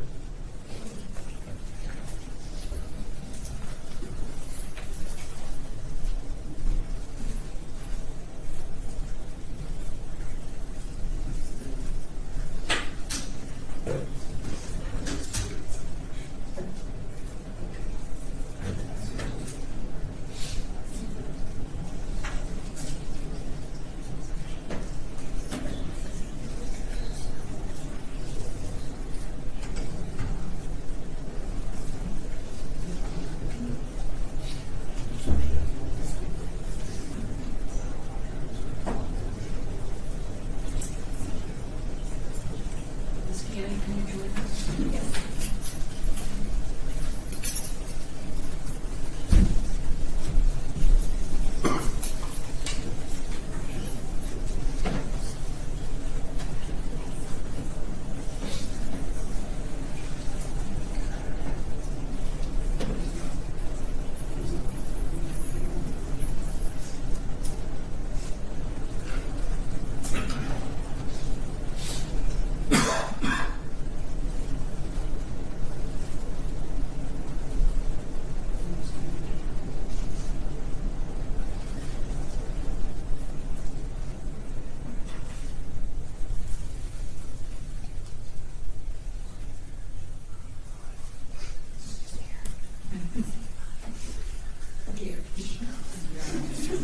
For those of you who don't know, our air conditioning just shut off.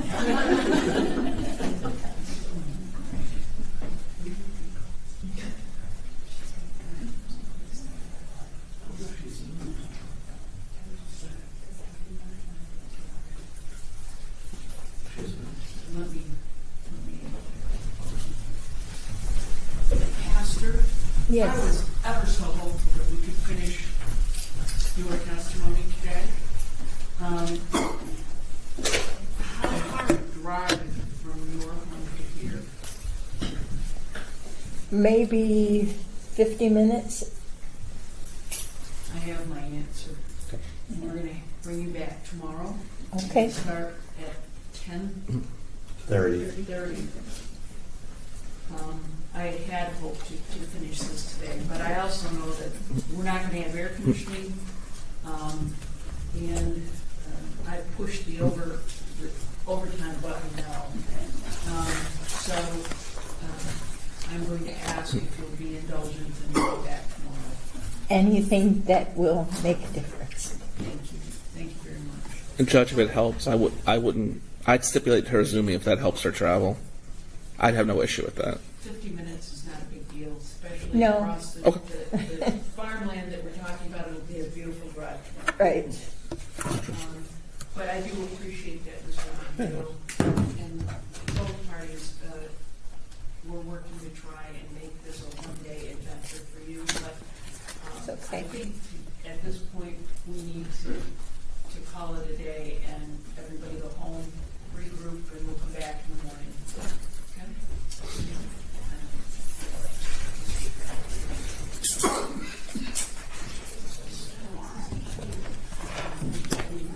I'm going to ask that we don't have a lot of conversation right now because I'm going to have some rest.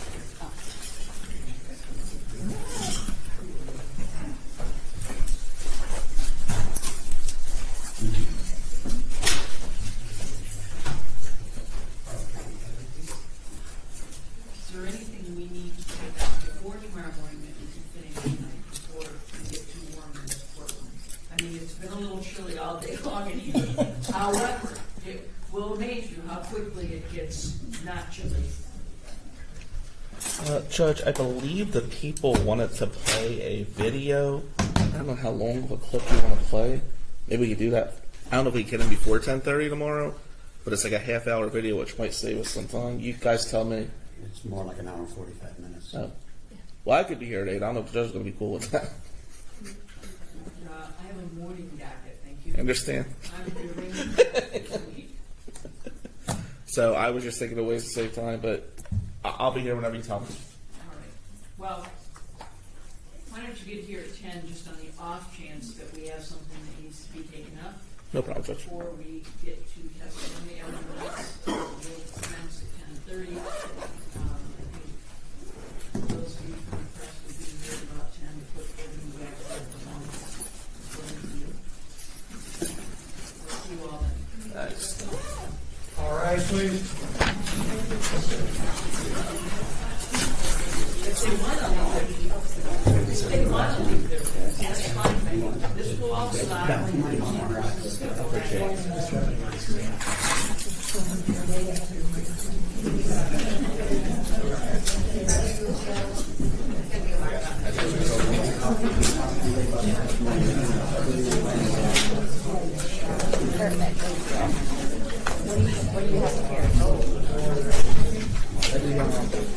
Go to the for 5 minutes.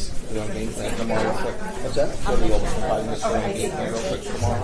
Back out here. What, upstairs? Yeah, your office. Right now? That's cool. Yeah. Yeah.